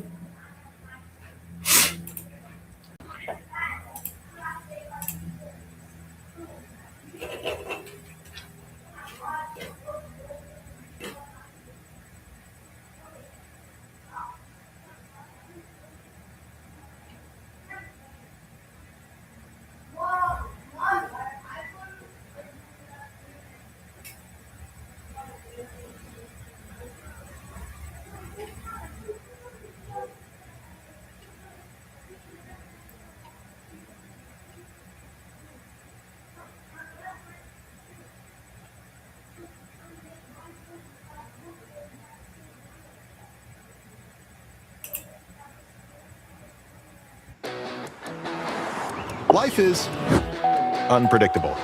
Good car has the pep to keep up. When you partner with the car care, what you do, all types of stuff. So my name is Jake, and I build a lot of superhero inventions in real life. So I've made this electric jetpack that you can fly around with. Oh my gosh. I did like this liquid venom suit that like covers your body, like real Captain America shields. Yeah. Pretty much like everything like that. So today, we're gonna turn you into a superhero. So we got some if you're box down. shit. We got some good. I'm down. Yeah, we got some good. I shit. want to be a superhero. Yeah, Pull up. 100%. Hell yeah. It's my boy Ben. It's my boy Punga. It's my boy What's up, bro? Tyler. What's up, Yeah. bro? How you doing? Yes, sir. Look at What's my your phone. Yes, sir, bro. Chilling, bro. Good. All right, so what the hell y'all boy got going? All right, we got a lot of superhero shit. He built real life superhero shit. Hey, Jake. Like real life. I like your haircut. Thank you, bro. He built real life So, superhero like, shit. Hey guys, I made this like jetpack that you can fly around with. These like wall climbers. I scaled up a skyscraper with that. So today we just brought you a bunch of gadgets. I hear you like Spider-Man. Yes. So I think first we're gonna start with that, if that's cool. Okay. Yeah. All right. Okay. So you've seen. We'll start small. How about that? Okay. We'll start small. You've seen like these web shooters before, right? Yes. You know what I'm talking about? Yes. Spider-Man web shooters. So we sell these, and they just kind of go on your wrist, right? And it like shoots a web, like pops out. Oh, that's right? Oh, shit. And then it retracts back up. All right. Dope, man. Look at my phone. My bad. Yeah. I want a brother to love that shit. Huh? Yeah, love that shit. Yeah, for real. You can grab one. We sell them. Trick Tech Toys. You can take a couple. So. That's fire. That's up. Yeah. So, but the problem with these, right? You see, they're not like sticking to anything. You know what I mean? Did you notice that when you were playing with yours? Yes, they don't stick. Like it sticks to metal stuff. Yes. Um. Can we fly out the drone? Yeah. I think we could kill the drone. Or I had it up more higher. Yeah. Yeah. So what we did is we engineered a new sticky formula. So this right here, it just sticks onto the tip, and then you can like actually use it how you want to use it. You know what I mean? So like say I want to shoot something like not metal, like this, right? You can just pop it on here. Sorry, 1 second. Yeah, try that one. Yeah, try that. Do that, and then look. Oh my god. Yeah. Whoa. Oh my gosh. Holy. I ain't gonna lie, I do have Yeah. a friend named Miles. Yeah. I take 2 of these? Yeah, grab a couple of those. I'm gonna need this here for Miles. Yeah, but it's strong too. Like, here, show them the basketball. Oh, definitely take me. But can I try one? Yeah, put one on. Yeah, you try one. So yeah, I gotta be big superhero fans. Definitely, 100%. Spider-Man. Yeah. Oh, it's sticky. Yeah, it's sticky. Yeah, and then I'll put it for you. And then you can grab that basketball. Yeah, try and shoot it like Ready? Aim, shoot. Yep. Oh, shit. it got a shoe. I've been seeing you too. You reel it in? Yeah, reel it in. The back right there. So, oh my god. Yeah. Oh, this is like Yeah, right. It's kind of sticky. Yeah, pop it in there. Boom. And so then, I have a good aim on it. Yeah. Which one? Whichever you want. Yeah. All right. Try the box. Try the box. Yeah. Do it again. Yeah, try this. Just shoot it straight down at the box. Yeah. Boom. Oh my gosh. Yeah, right. There you go. So it actually lets you. Yo, Like, Chad, this is actually crazy. And like, check this out. Like, you can actually like swing it around. Like, it just sticks to everything. Yeah. Okay. If I'm playing in basketball, like Yeah. Yeah. Definitely put it through a workout. Yeah, definitely good workout. But you definitely put her through a workout. Oh. Yeah. There you go. Oh, I'm not So you can embarrassed. you can put that out Yeah. there. Like, you can actually like, Whoa. I don't think you should like be doing it's this. really strong. It's like a real web. Yeah. Damn. Look Okay, at that was that. tough. You nut too quick. That was tough. I ain't gonna lie. Yeah. Right. We should Okay, be I doing bet. this right now. So hell yeah. So yeah. So we actually just sell these at Trick Tech Toys. And yeah, we're just coming out a lot of like superhero gadgets that you can actually buy. We're trying to like turn kids into superheroes. Yeah. So that's the mission with that. But I wanted to take it one step further Okay. and make a giant version of these that you can actually catch people with. So Okay. that's what these are right here. So I can stick one of these niggas and catch him. Yeah, pretty much. Anyone's running away I from want you, to stick just you, Tyler. yeah. All right, Hey, we'll do that. that sounds hot. Yeah, it sounds hot. Yeah. Okay. Hey, yo. You said it. My bad, bro. Oh yeah, you're good. All right. So I'm gonna shoot. I'm gonna shoot my buddy. So you're Christian. gonna test Yeah, it. yeah. I'm gonna test it first, and then I'll let you shoot him Okay. or shoot whoever you want. And can you shoot made me. this from scratch. Yeah, yeah. This is completely me. Completely custom web shooters. Yeah. All right. So all you got to do is put this on your wrist. You got your helmet on. Oh, we need a helmet for this shit? I mean, just yeah, just to be safe, you know. Don't hurt me too bad. Hey. Yeah, I got you. And then, you ready for this? Yeah. All right. What the fuck is this? I'm about to become Spider-Man right here. I'm about to catch him with this web shooter. You do Alrighty. like some swag, like Yeah. Get over here. All right. Ready? Yeah. Get over here. Oh, I missed him. No. You missed. Oh, I missed him. But that's crazy. All right, I got to work on my aim. But like, Oh my check that out. gosh. Yeah. We have a major heat wave developing, so listen up. ICYMI. Now you're Cube here. Whoever you want to shoot. You can All right, yeah, whoever you want to shoot. You can probably do it better than me. Hold on. How do I do Yeah. this? Okay, I'll show you. All right. I want to shoot with Kai. Huh? Nah, I haven't done. Yeah, who you want to shoot? Here. So we're gonna. Yeah. Oh, perfect. You already got it. Yeah. So like, slide on your hand. Boom. Locked in. How do I activate You it? ready to go? All right. So all it's gonna be is you're gonna push back on your hand. It's like you're actually like Okay. shooting a web. Okay. You know what I mean? But Kai, come here. Yeah. This helmet on if you want. Or stand backwards. Yeah. Yeah. Or you can stand backwards. Okay. Hold on. What the hell is this? Now, Kai, look at me. Come here. It's like a net, like a No, web. I'm saying, what's this right here though? That's the webs. That's how it like fans out. You know what I'm saying? But Kai, come here. Not that much. Stand right here. Not that much. Kai, yes. Don't run. Don't do nothing. All right, bro. Ready? Don't run. I just lean it back. Yeah. And I'm gonna load it right here, so you should be good to go. 2 seconds. I'm gonna. Yeah.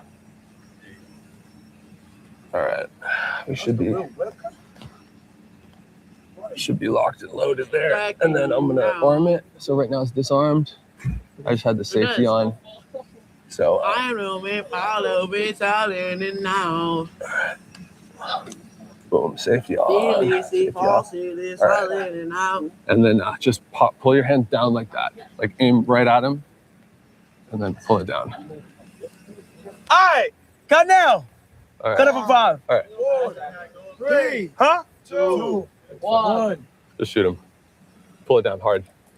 Oh! Damn, it's hard as fuck. Yeah, it's hard. You gotta We kind of almost like. had it. Oh my gosh. Yeah. We can try it again if you want. Yeah, let me try it again. All right, sick. Let me just reload this one. But it's just low-key hard as hell. I know. But you hit it though. You see what I'm saying? Yeah. All right, nigga, new target. All right. Here, Rick. Okay, let me reload this. Right here. Boy, I feel like inventing shit, engineering shit is crazy. It's super hard. You went to college? Yeah. Engineering? Yes, sir. Engineering shit is a superpower. It's a glitch. For real. You ever watch Mark Rober? Yeah. Yeah. I'm like him, but like the more like cracked out version. You get caught. Huh?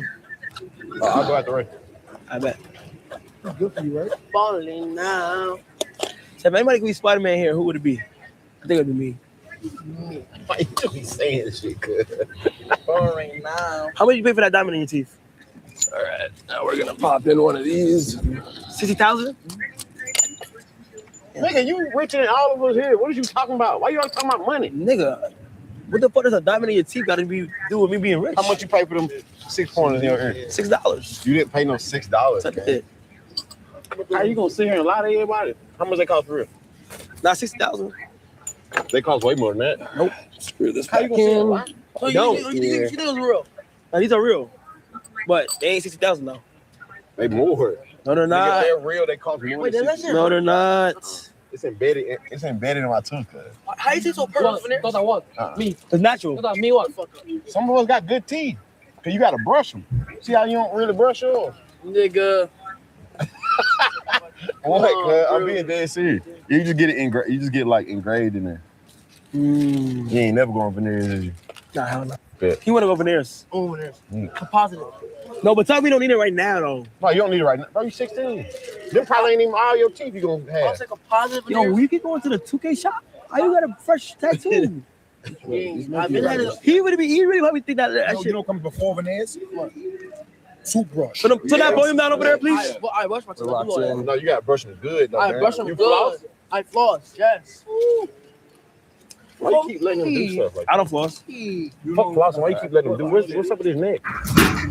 That's not my son. Look at that. You responsible for him. That's his style. What is? Catch him this time? Fake tattoos. Everything about him is fake. Fake chain, fake tattoo. Yeah. All right, let's do it. I want to catch Ben. Yeah. Got him. Yeah, aim low, I think. Aim low. Yeah. No, don't. I think it's higher. Okay, Yeah, I think it's higher. Maybe it's higher. Yeah, try that. Okay. Chat, pre-WL. Pre-what? WL, if I'm going to really get you. Ready? Yeah. Yeah. Let me, hey, but don't hurt me, gang. I'm not. Y'all can have them. I'm tired of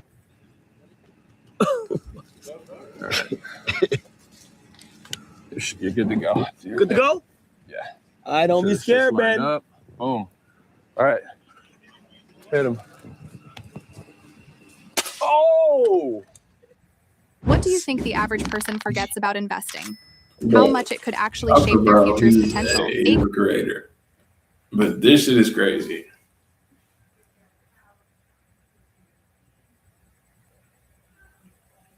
Holy oh my fuck. gosh. That was crazy. I barely caught him though, but this is fire. You did get him.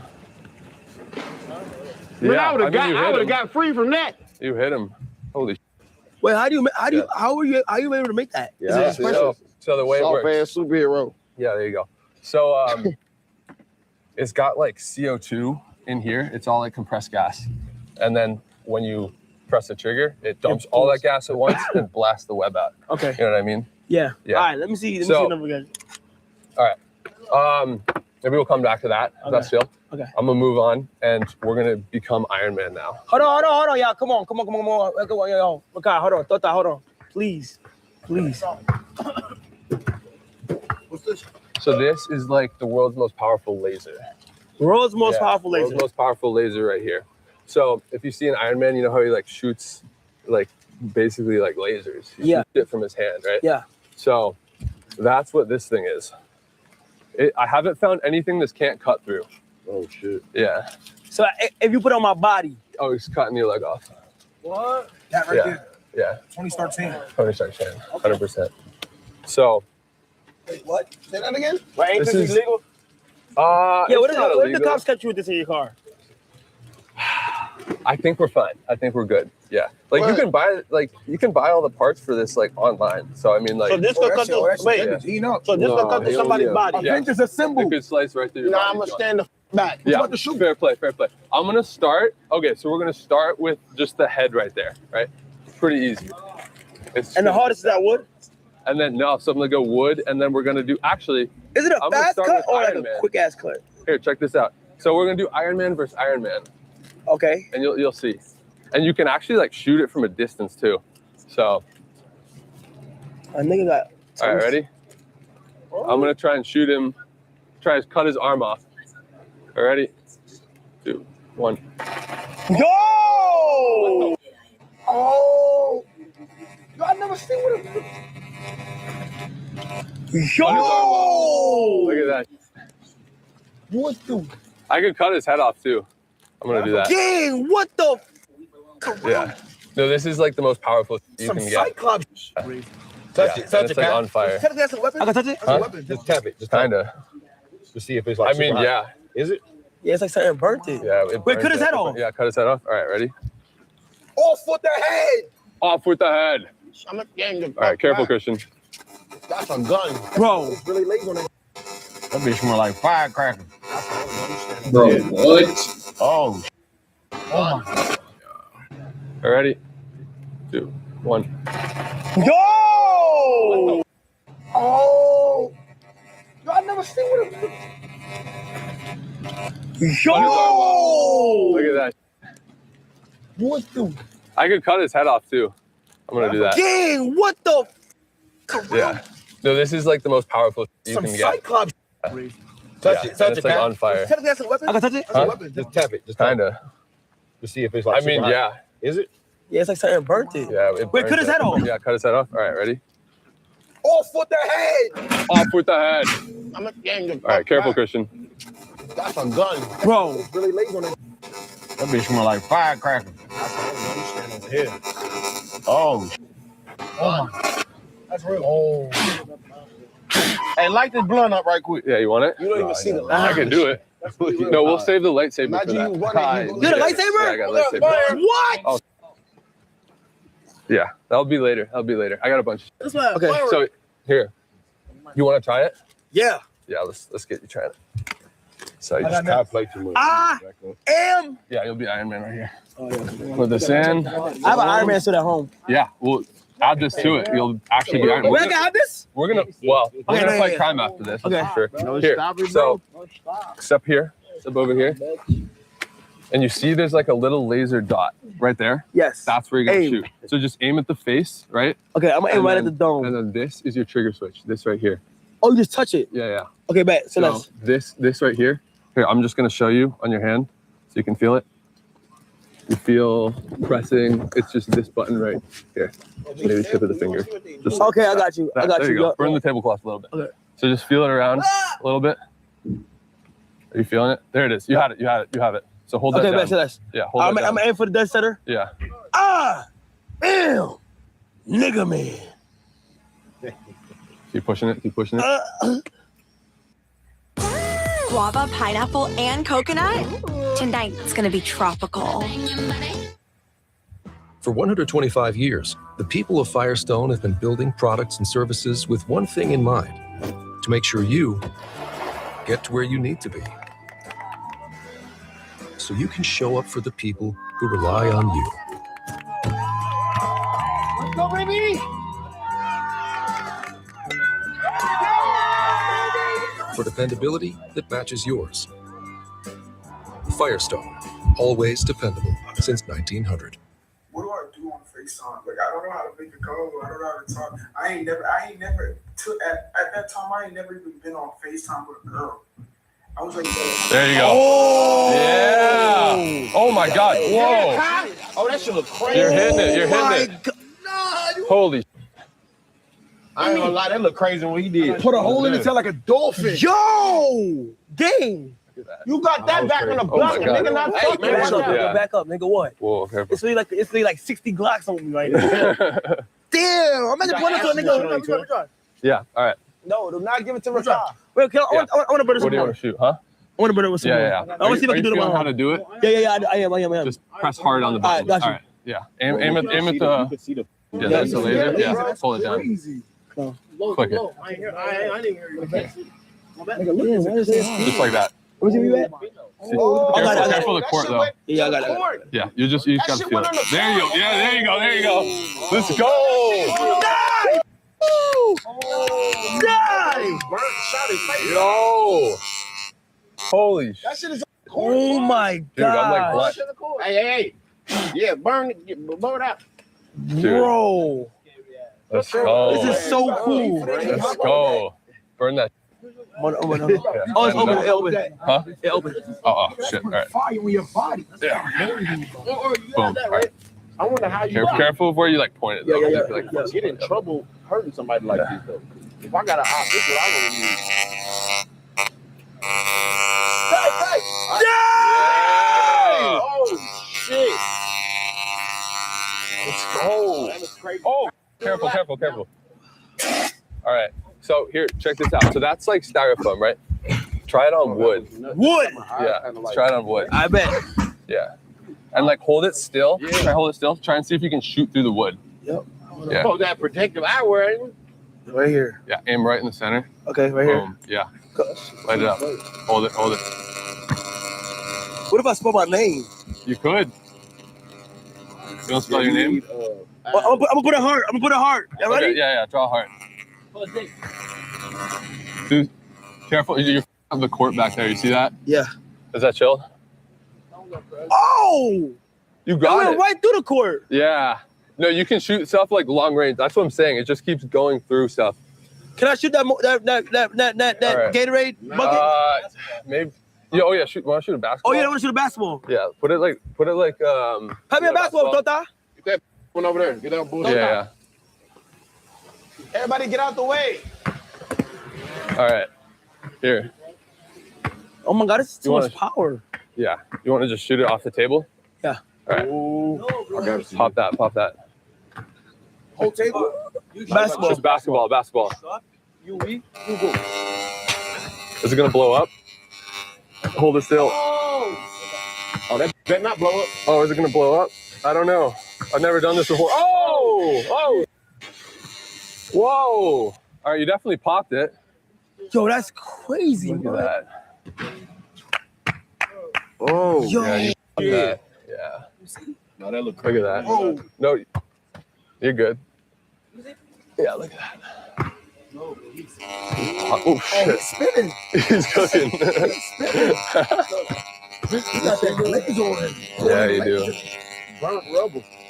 I like shooting like bottles with it too. It'll blow up Bro, glass. that's the cool. You invented this, right? Yeah.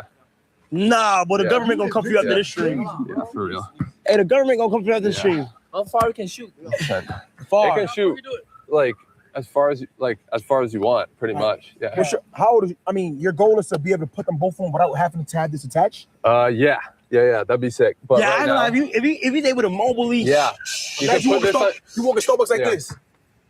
Then I say I want a latte. No, not a latte. A matcha. A matcha. Oh, come on, clutch frappe. No, a matcha. No, matcha. strawberry acai. Matcha. With a splash of peach and That one fruit up, butter okay. croissants. Burn right through this. But that's a rock. This is straight rock. But word to everything, if he put that across my. Yeah, you burnt up. That should have definitely severed your. That's third-degree burn. Yeah, it'll sever your. Yeah. Wait for it. You supposed to have on glasses, gang. Yeah. Oh shit, for real? Yeah. Is it through? Yeah, It's that through. shit burnt all the way through back by the Look basketball. at that. I shot That's so right through this bright. solid brick. It's so bright. Oh, this is. I know. brick. That's molten metal in It's there. a brick. This is a brick. Word to It my goes mother. through bricks. It goes This is through not everything. styrofoam. Feel the heat coming off of it. That's a brick. Oh, you can be in Yeah, the you can be in the club. See the I'm in the other section. Yeah. Bang. Hit his ass on these. Hit for his real. that. He gonna be so confused, Fuck, bro. nigga. Jeans catch on Oh, I fire. can't even see it. Like, what the fuck? Who dropped the split? So even if you're doing that and somebody's running past, Yeah. Wait, what do you want me to say? Hi, we're the cast of Onslaught, and we're going to play some rapid fire questions. Dan, in 10 seconds, describe the plot of Onslaught. Ooh, damaged army vet Mama Bear tries to protect her cub from an onslaught of super soldiers. Rebecca Hall chops carrots and has tasty shoes. Solid. Adria, what was it like to beat up Alex Pereira? I've boxed for years, so when Adam showed me that scene, we came up with like a little choreography, and I got to kick someone in the nuts. Have you ever gotten in a real fight? Why you bring up bullshit?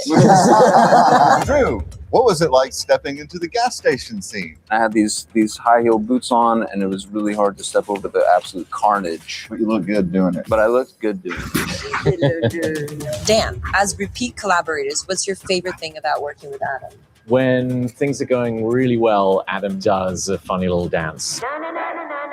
Yeah.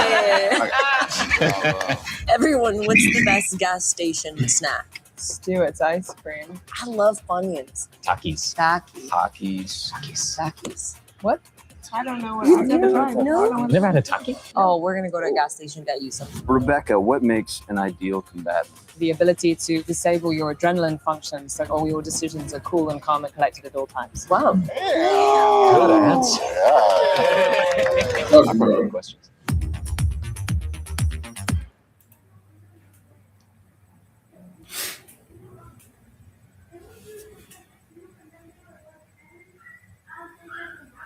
Nah, somebody run past that. It's I'm gonna do my tier list. Yeah. I'm taking What do that you think? over web shooters. Okay, fair.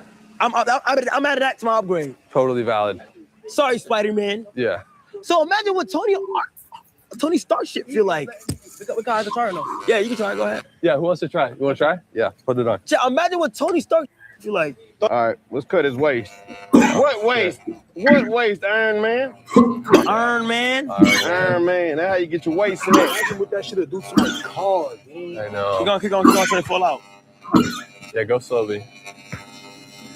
Come get your waist snatched. Mafia Time 3.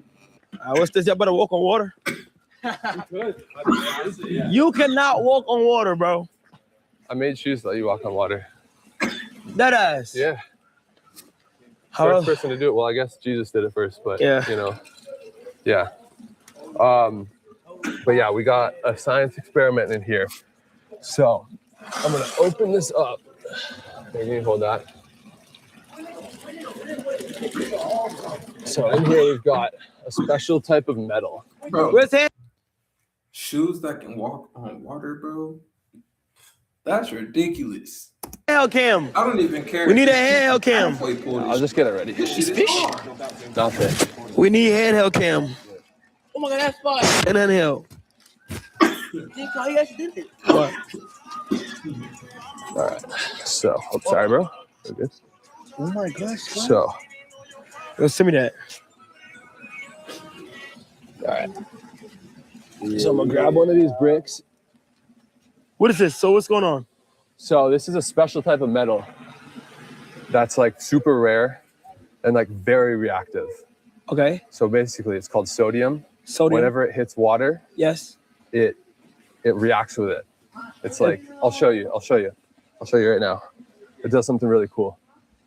I got a knife. Here we go. So Billy Chris at the 100 gift. Appreciate you, Billy Chris. Thanks for the 100 gift gang. They said that you wasn't replying to them. Please get back to the mods.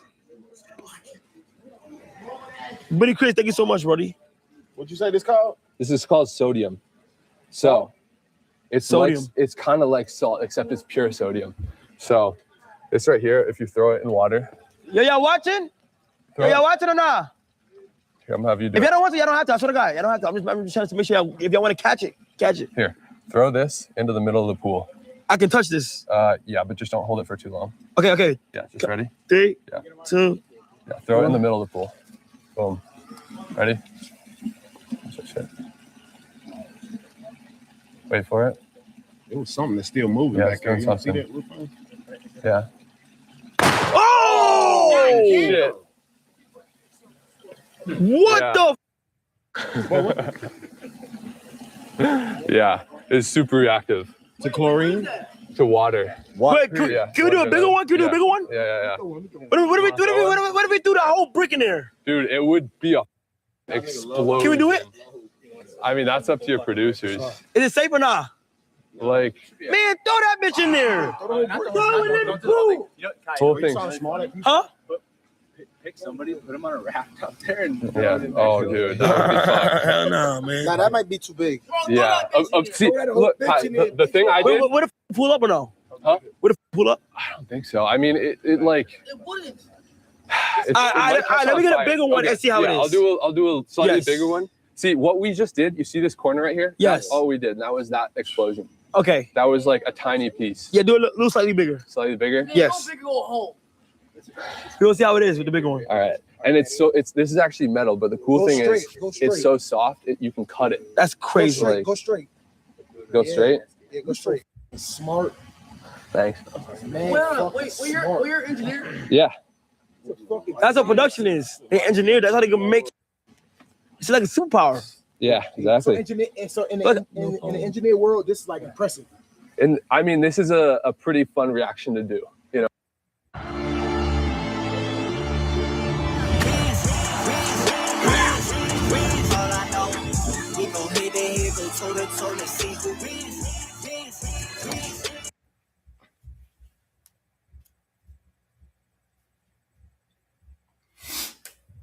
You know, like, yo, can we switch to handheld so they can kind of see like him cutting it? Yeah. They want to see up close. Yeah. Go ahead, Jordan. Yeah, here. Let me get it the light. You got it? Okay. They want to see it. They want to see it get cut. Yeah. I'm cutting it right now. Just seeing Rottweiler puppies. The only creation we ever So seen it like cuts like butter, but it's metal. Which is the crazy part. It's like a motorcycle. I think that it's a dirt bike. It cuts like butter, but it's metal. Like you'll see, like when I cut it, you'll see the inside's all shiny. It can't switch. Chad, it's not being able to switch right now. Hold on, let's wait 10 seconds, Chad. Yeah. 10 seconds. Hold on. Wait, hold on. Keep it right there, real quick. So I ain't gonna lie, that shit gonna blow up. If that look piece did what it did, that's blowing up. This one's gonna go crazy. Now you gotta throw it in the middle of the pool. Yeah. I don't think I will be able to get back in that pool. That's go throw from right there. No, wait. Let me know when I'm better gonna switch keep cutting. Brick might bring all the water out the pool. It might. And here's the thing. We have like 5 more bricks in there. So it's like we got a lot. Chad, I want to try it. Yeah. This is the fun stuff. Yeah, we're gonna use this last one. Matt's gonna have to try all this Cool. It's like so like you just bring it in there, pop it in, and then like don't do that.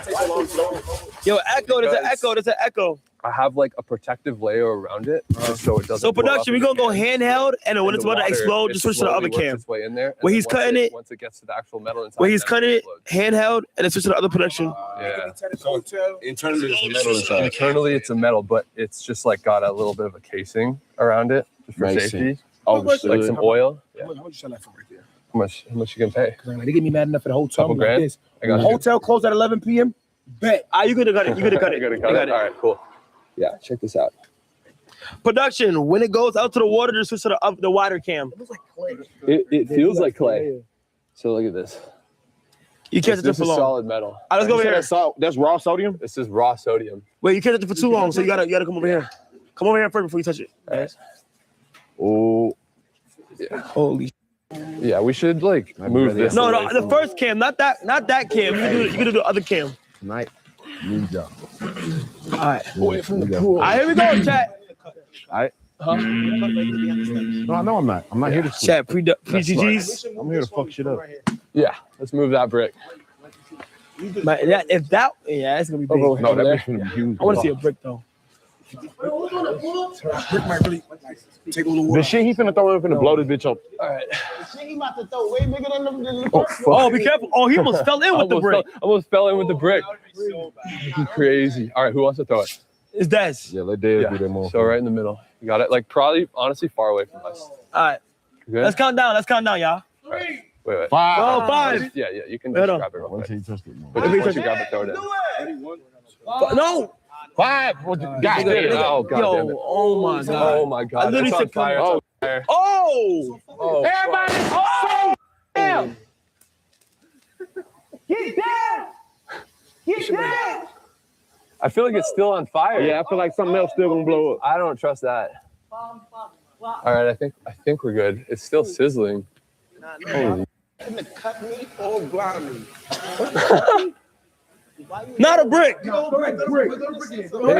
Bro, y'all got issues, bro. Y'all talking about the whole brick in there You now. want to get the rest of it? Where's the rest? You want to do the Yeah, brick? I'll throw it. All right. Throw the whole brick. The whole brick? The whole brick. Y'all tripping. We got 5 days left. This whole gonna be smoky. Let's go to bang. Oh. The whole brick. him, you, bodies. They're all dead. I mean, like, it's not great, but like, you won't die. I don't know. Watching the Asian version. You watching the. I got it. All right, we're gonna decide. Yes, I got it. Let's put it to a vote. No, they say yes. No, chat said, of course. Yes, come on. Yes. Come on. Let's do it. I got you. You gotta go. I got it. I'm done. Right, you throw it. Okay. We gotta like be back there though. Okay. Like, or like run back there. Okay, I'm like, gonna go run from here. Everybody, make sure y'all know, make sure y'all take cover. What? Everybody take cover. We should run up the stairs. Yo, coach, take cover. Do you want to run up the stairs, like, or should we just be back here? Yeah. We can run through there. Yeah, open that gate, then we'll just do that. That's the easiest. Okay. Production, stay on that cam. Stay on the cam you had the last time. I've never thrown a brick this big. Ready? Yeah. Oh, you never did this before? No. Cameraman. Yo, make sure y'all duck. Cameraman. Duck. Cameraman. But run this way. Run this way. Yeah, run that way. Run that way. All right. 5, 4, 3, 2, 1. Ya que en el lugar de donde vengo hay muchas playas super.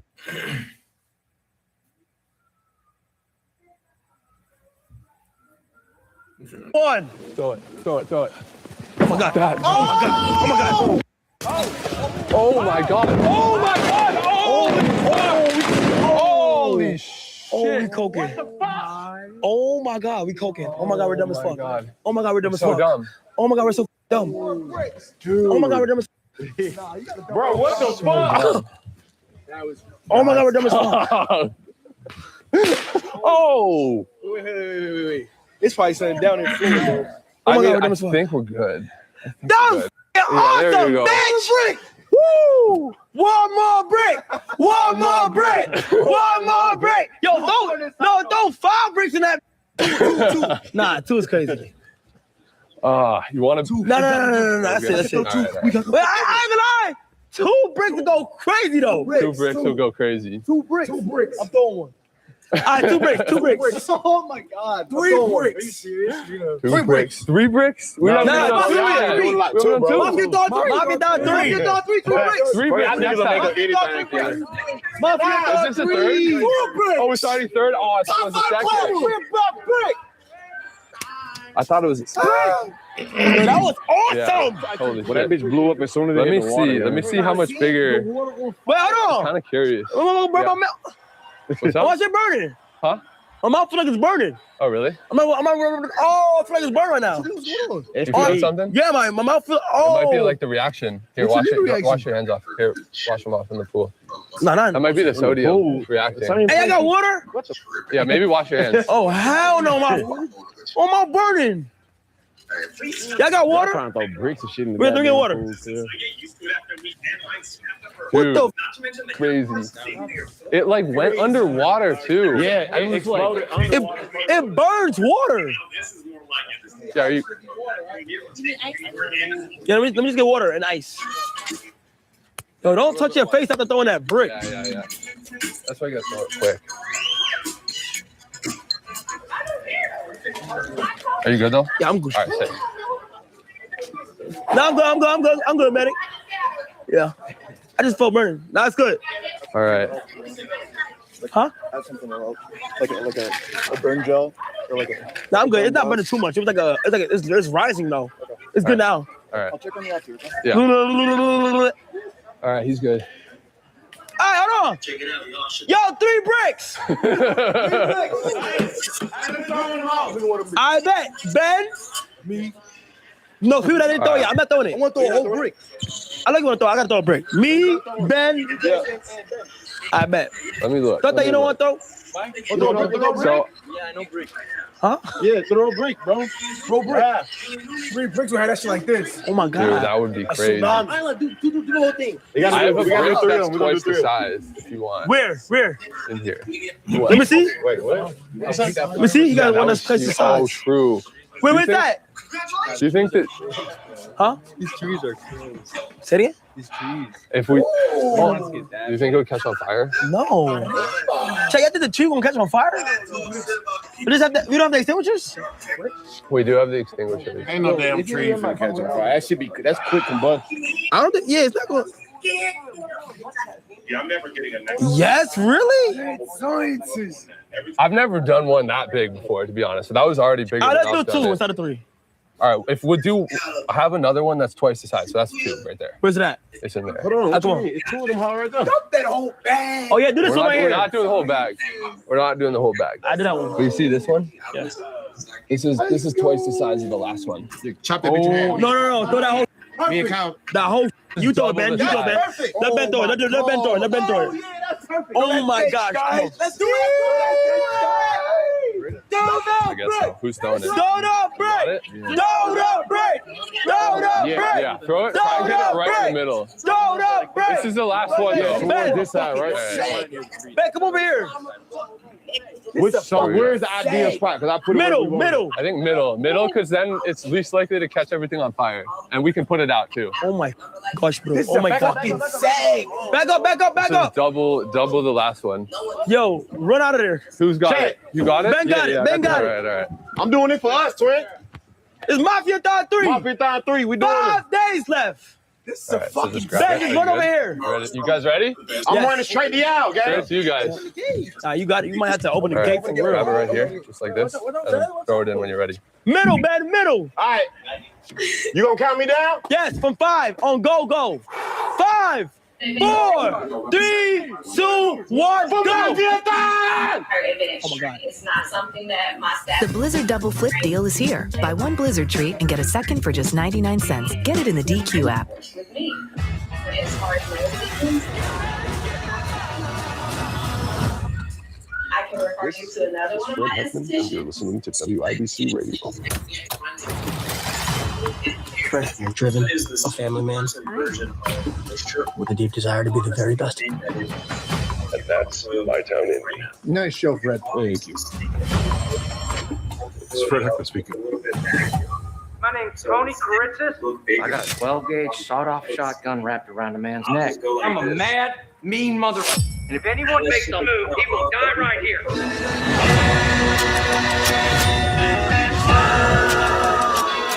Holy shit. Okay, Mr. Karitzis. I'd like you to call me Tony. You know, that's what my friends call me. I want you to end.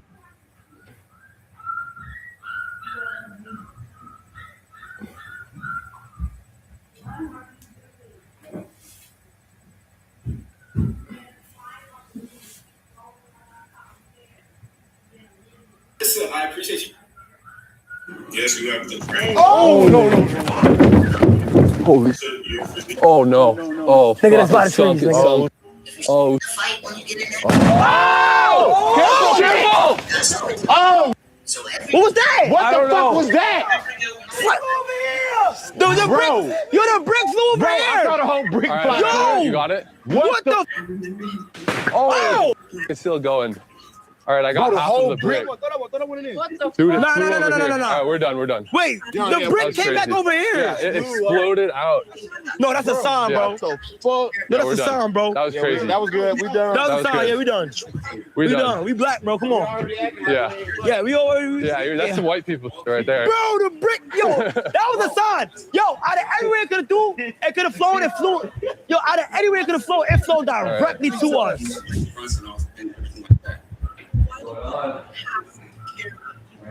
Because you're your leader. Wait, you gonna still think that a jetpack? It's a lightsaber. What is that? A lightsaber, you know, like in Star Wars? you're a leader?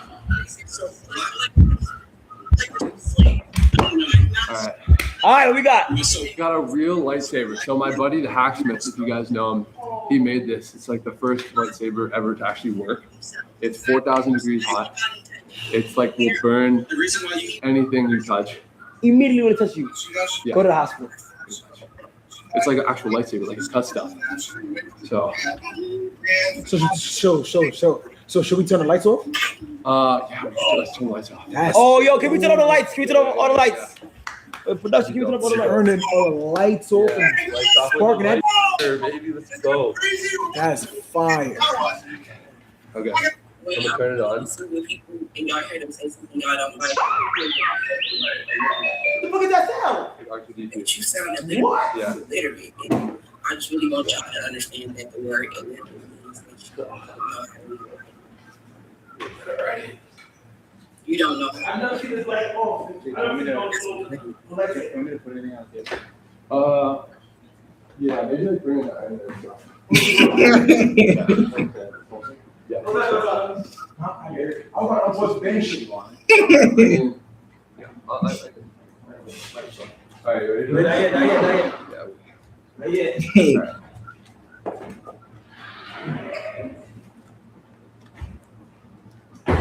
When y'all.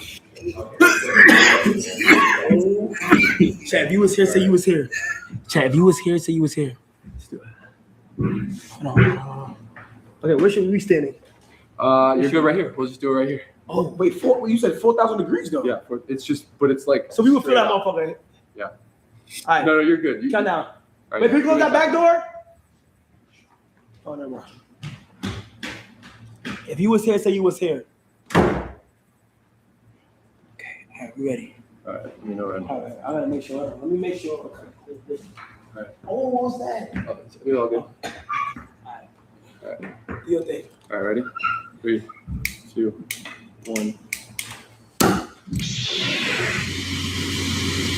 Oh my God, it's a stick! Legit lightsaber. Yo. I can feel the heat like on my face right now. Here. Something? I can burn something for sure. Bird. All right. Yo, get up here! Ow! That's how you do it. You want to try it first? Here, you try it. You got it. You see this thing right here? That little trigger switch. You just hold this. Which one? This one right here. I'll just turn it on for you. Wait. Oh, you cut the noodle. Oh yeah. We have a fight. Ready? All right. 3, 2, 1.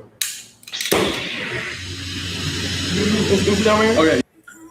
Your plans rely on United Rentals for the heavy lifting, and our partnership can go much deeper.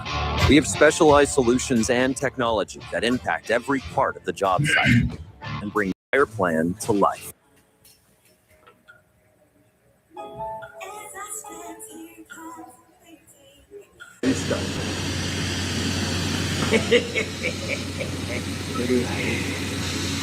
Shout out Hacksmith for real. What a noodle at? This is his first. This is his lightsaber. Look at that. Yeah. What do you want? What a noodle at? A noodle? Here. Just watch this paper right here. What the? Yeah. Just explodes. This is so cool. Yeah. And if you wave it around, it like makes noise. Oh, we got some more? Got it. Yeah, okay. Like really hot. I'm gonna turn it off for a sec. Just like that. Yo, like the sound is actually in it. I'm talking about in it. The son of LeBron James. See, we could do the head, but it's So gonna like catch the on face fire. off. It's mouse in that. Here, let me make it red. Let me make it red. Oh my gosh, Chef. We should burn Rakai and throw our phones. Sure. You want to see how to make it go to the dark side? I can turn it red. Cat, you're lying. That, How? You wanna do it? So it's another kind of science experiment. It's an element called strontium, and it burns super red when you put it in a flame. The fact that it's all this on this earth and I did not know this is crazy. Don't put your time to figure out shit like this. People don't got the time, man. Oh, my chat. It's on my chat. It could be directors. I'm not gonna lie. Check this out. Hold on, give me 1 second.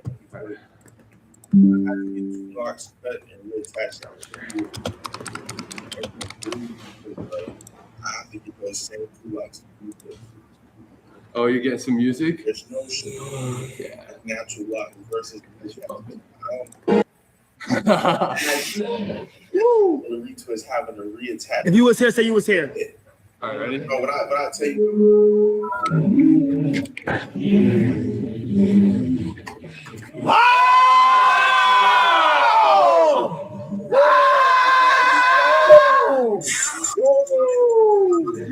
Oh my God! Look at that shit. It's so bright. It's so beautiful. Oh my God. Yo, it's so beautiful. Oh my God! What the coolest shit ever! Sick, bro. And then I go back to blue. And then we're back. Held it? Yeah, hold it. Ready? Yeah! Oh, it's bright. It's so bright. That's great. Wait, can I do it? Yeah. So you just put this? Wait, on the plate. Yeah.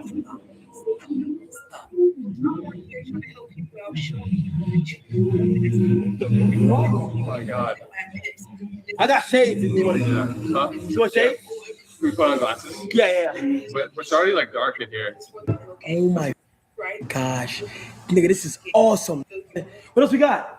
You want Wait, should we burn a noodle? Yeah, you want to burn Let's burn a noodle. Here, we should have the fire extinguisher on deck. Okay. Let's Oh, the fire, that's gonna be messy. Yeah, are you cool with that? Yeah, you sure we should burn it? Sure we should burn it? What? You sure we should burn it? No, get another one. I appreciate it, bro. We have another head too. If you want to burn the head? Yeah, let's burn the head. It's definitely gonna catch on fire. Yeah. Well, I gotta come to the lab. Bring the head right here. That's where you want. Okay, yeah, put the head right here. Should it stand up to the B or something? Can we just slide the table in? You want to slide the table? Yeah, let's slide the table in. Because then it can fire. Yeah, that's fine. So good. Fire sign with the fire.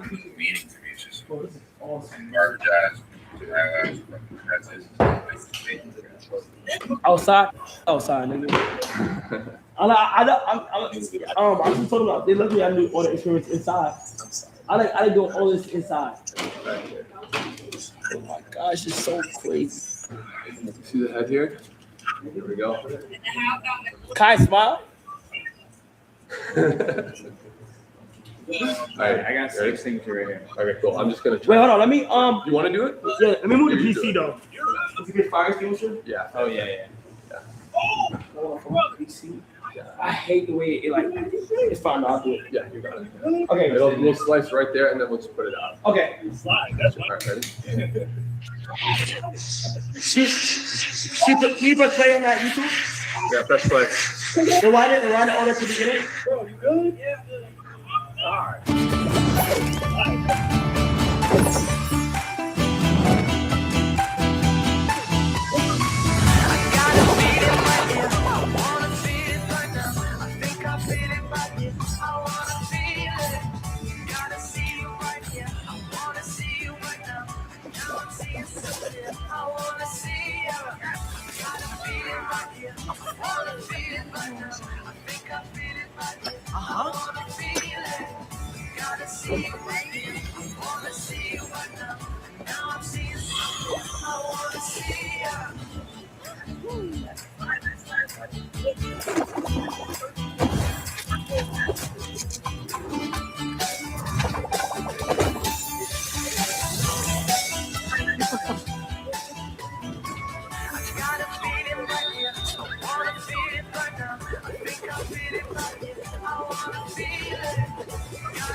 That's it. Sometimes you gotta just plant the seed, let it marinate. Now I'm about to go back. Try to water the seed. Hey, girl, you the finest one in the room. Just plant more seeds. That's all it is. We're gonna do it again. Whoa! Yeah, I love your pajamas. Cherry. Oh my! You got name black characters in any cartoon show with dreadlocks. Keyword main character, like they're the main protagonist of the show, like the universe. Oh! That's the You're not taking one. in all of these anime shows, like I didn't say main black cartoon characters. Let's we just You want to get food? You talking about give me a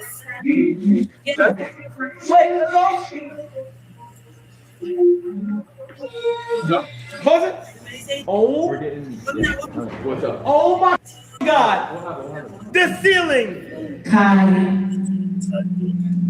Alright, hold on. What happened? What? What coking? Is it black? All right, we're done with that. What? We're fine. Are we fine, bro? Yeah, we're good. What's the issue?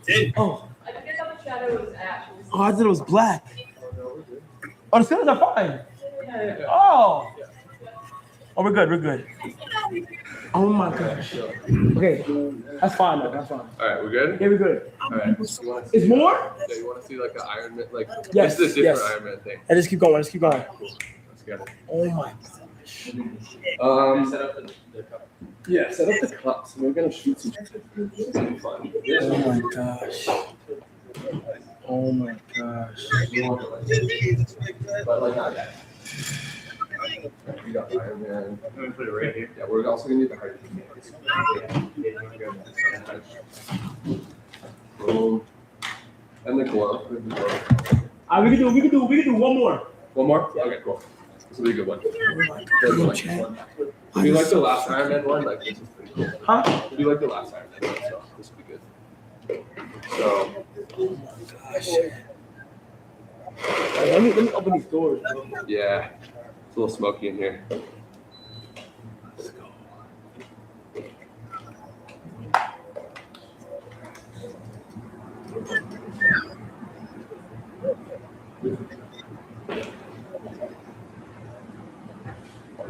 We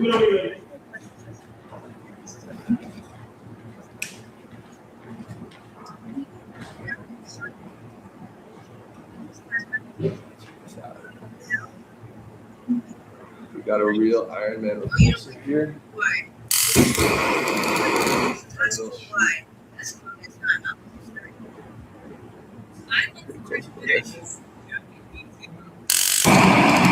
There's no guarantee. Here, let's turn the lights off for a second. It looks sick. Oh, the government gonna find you. All right, chat, we gone. So this is a. I'm safe right? No, I'm not gonna shoot it. Don't worry. This is just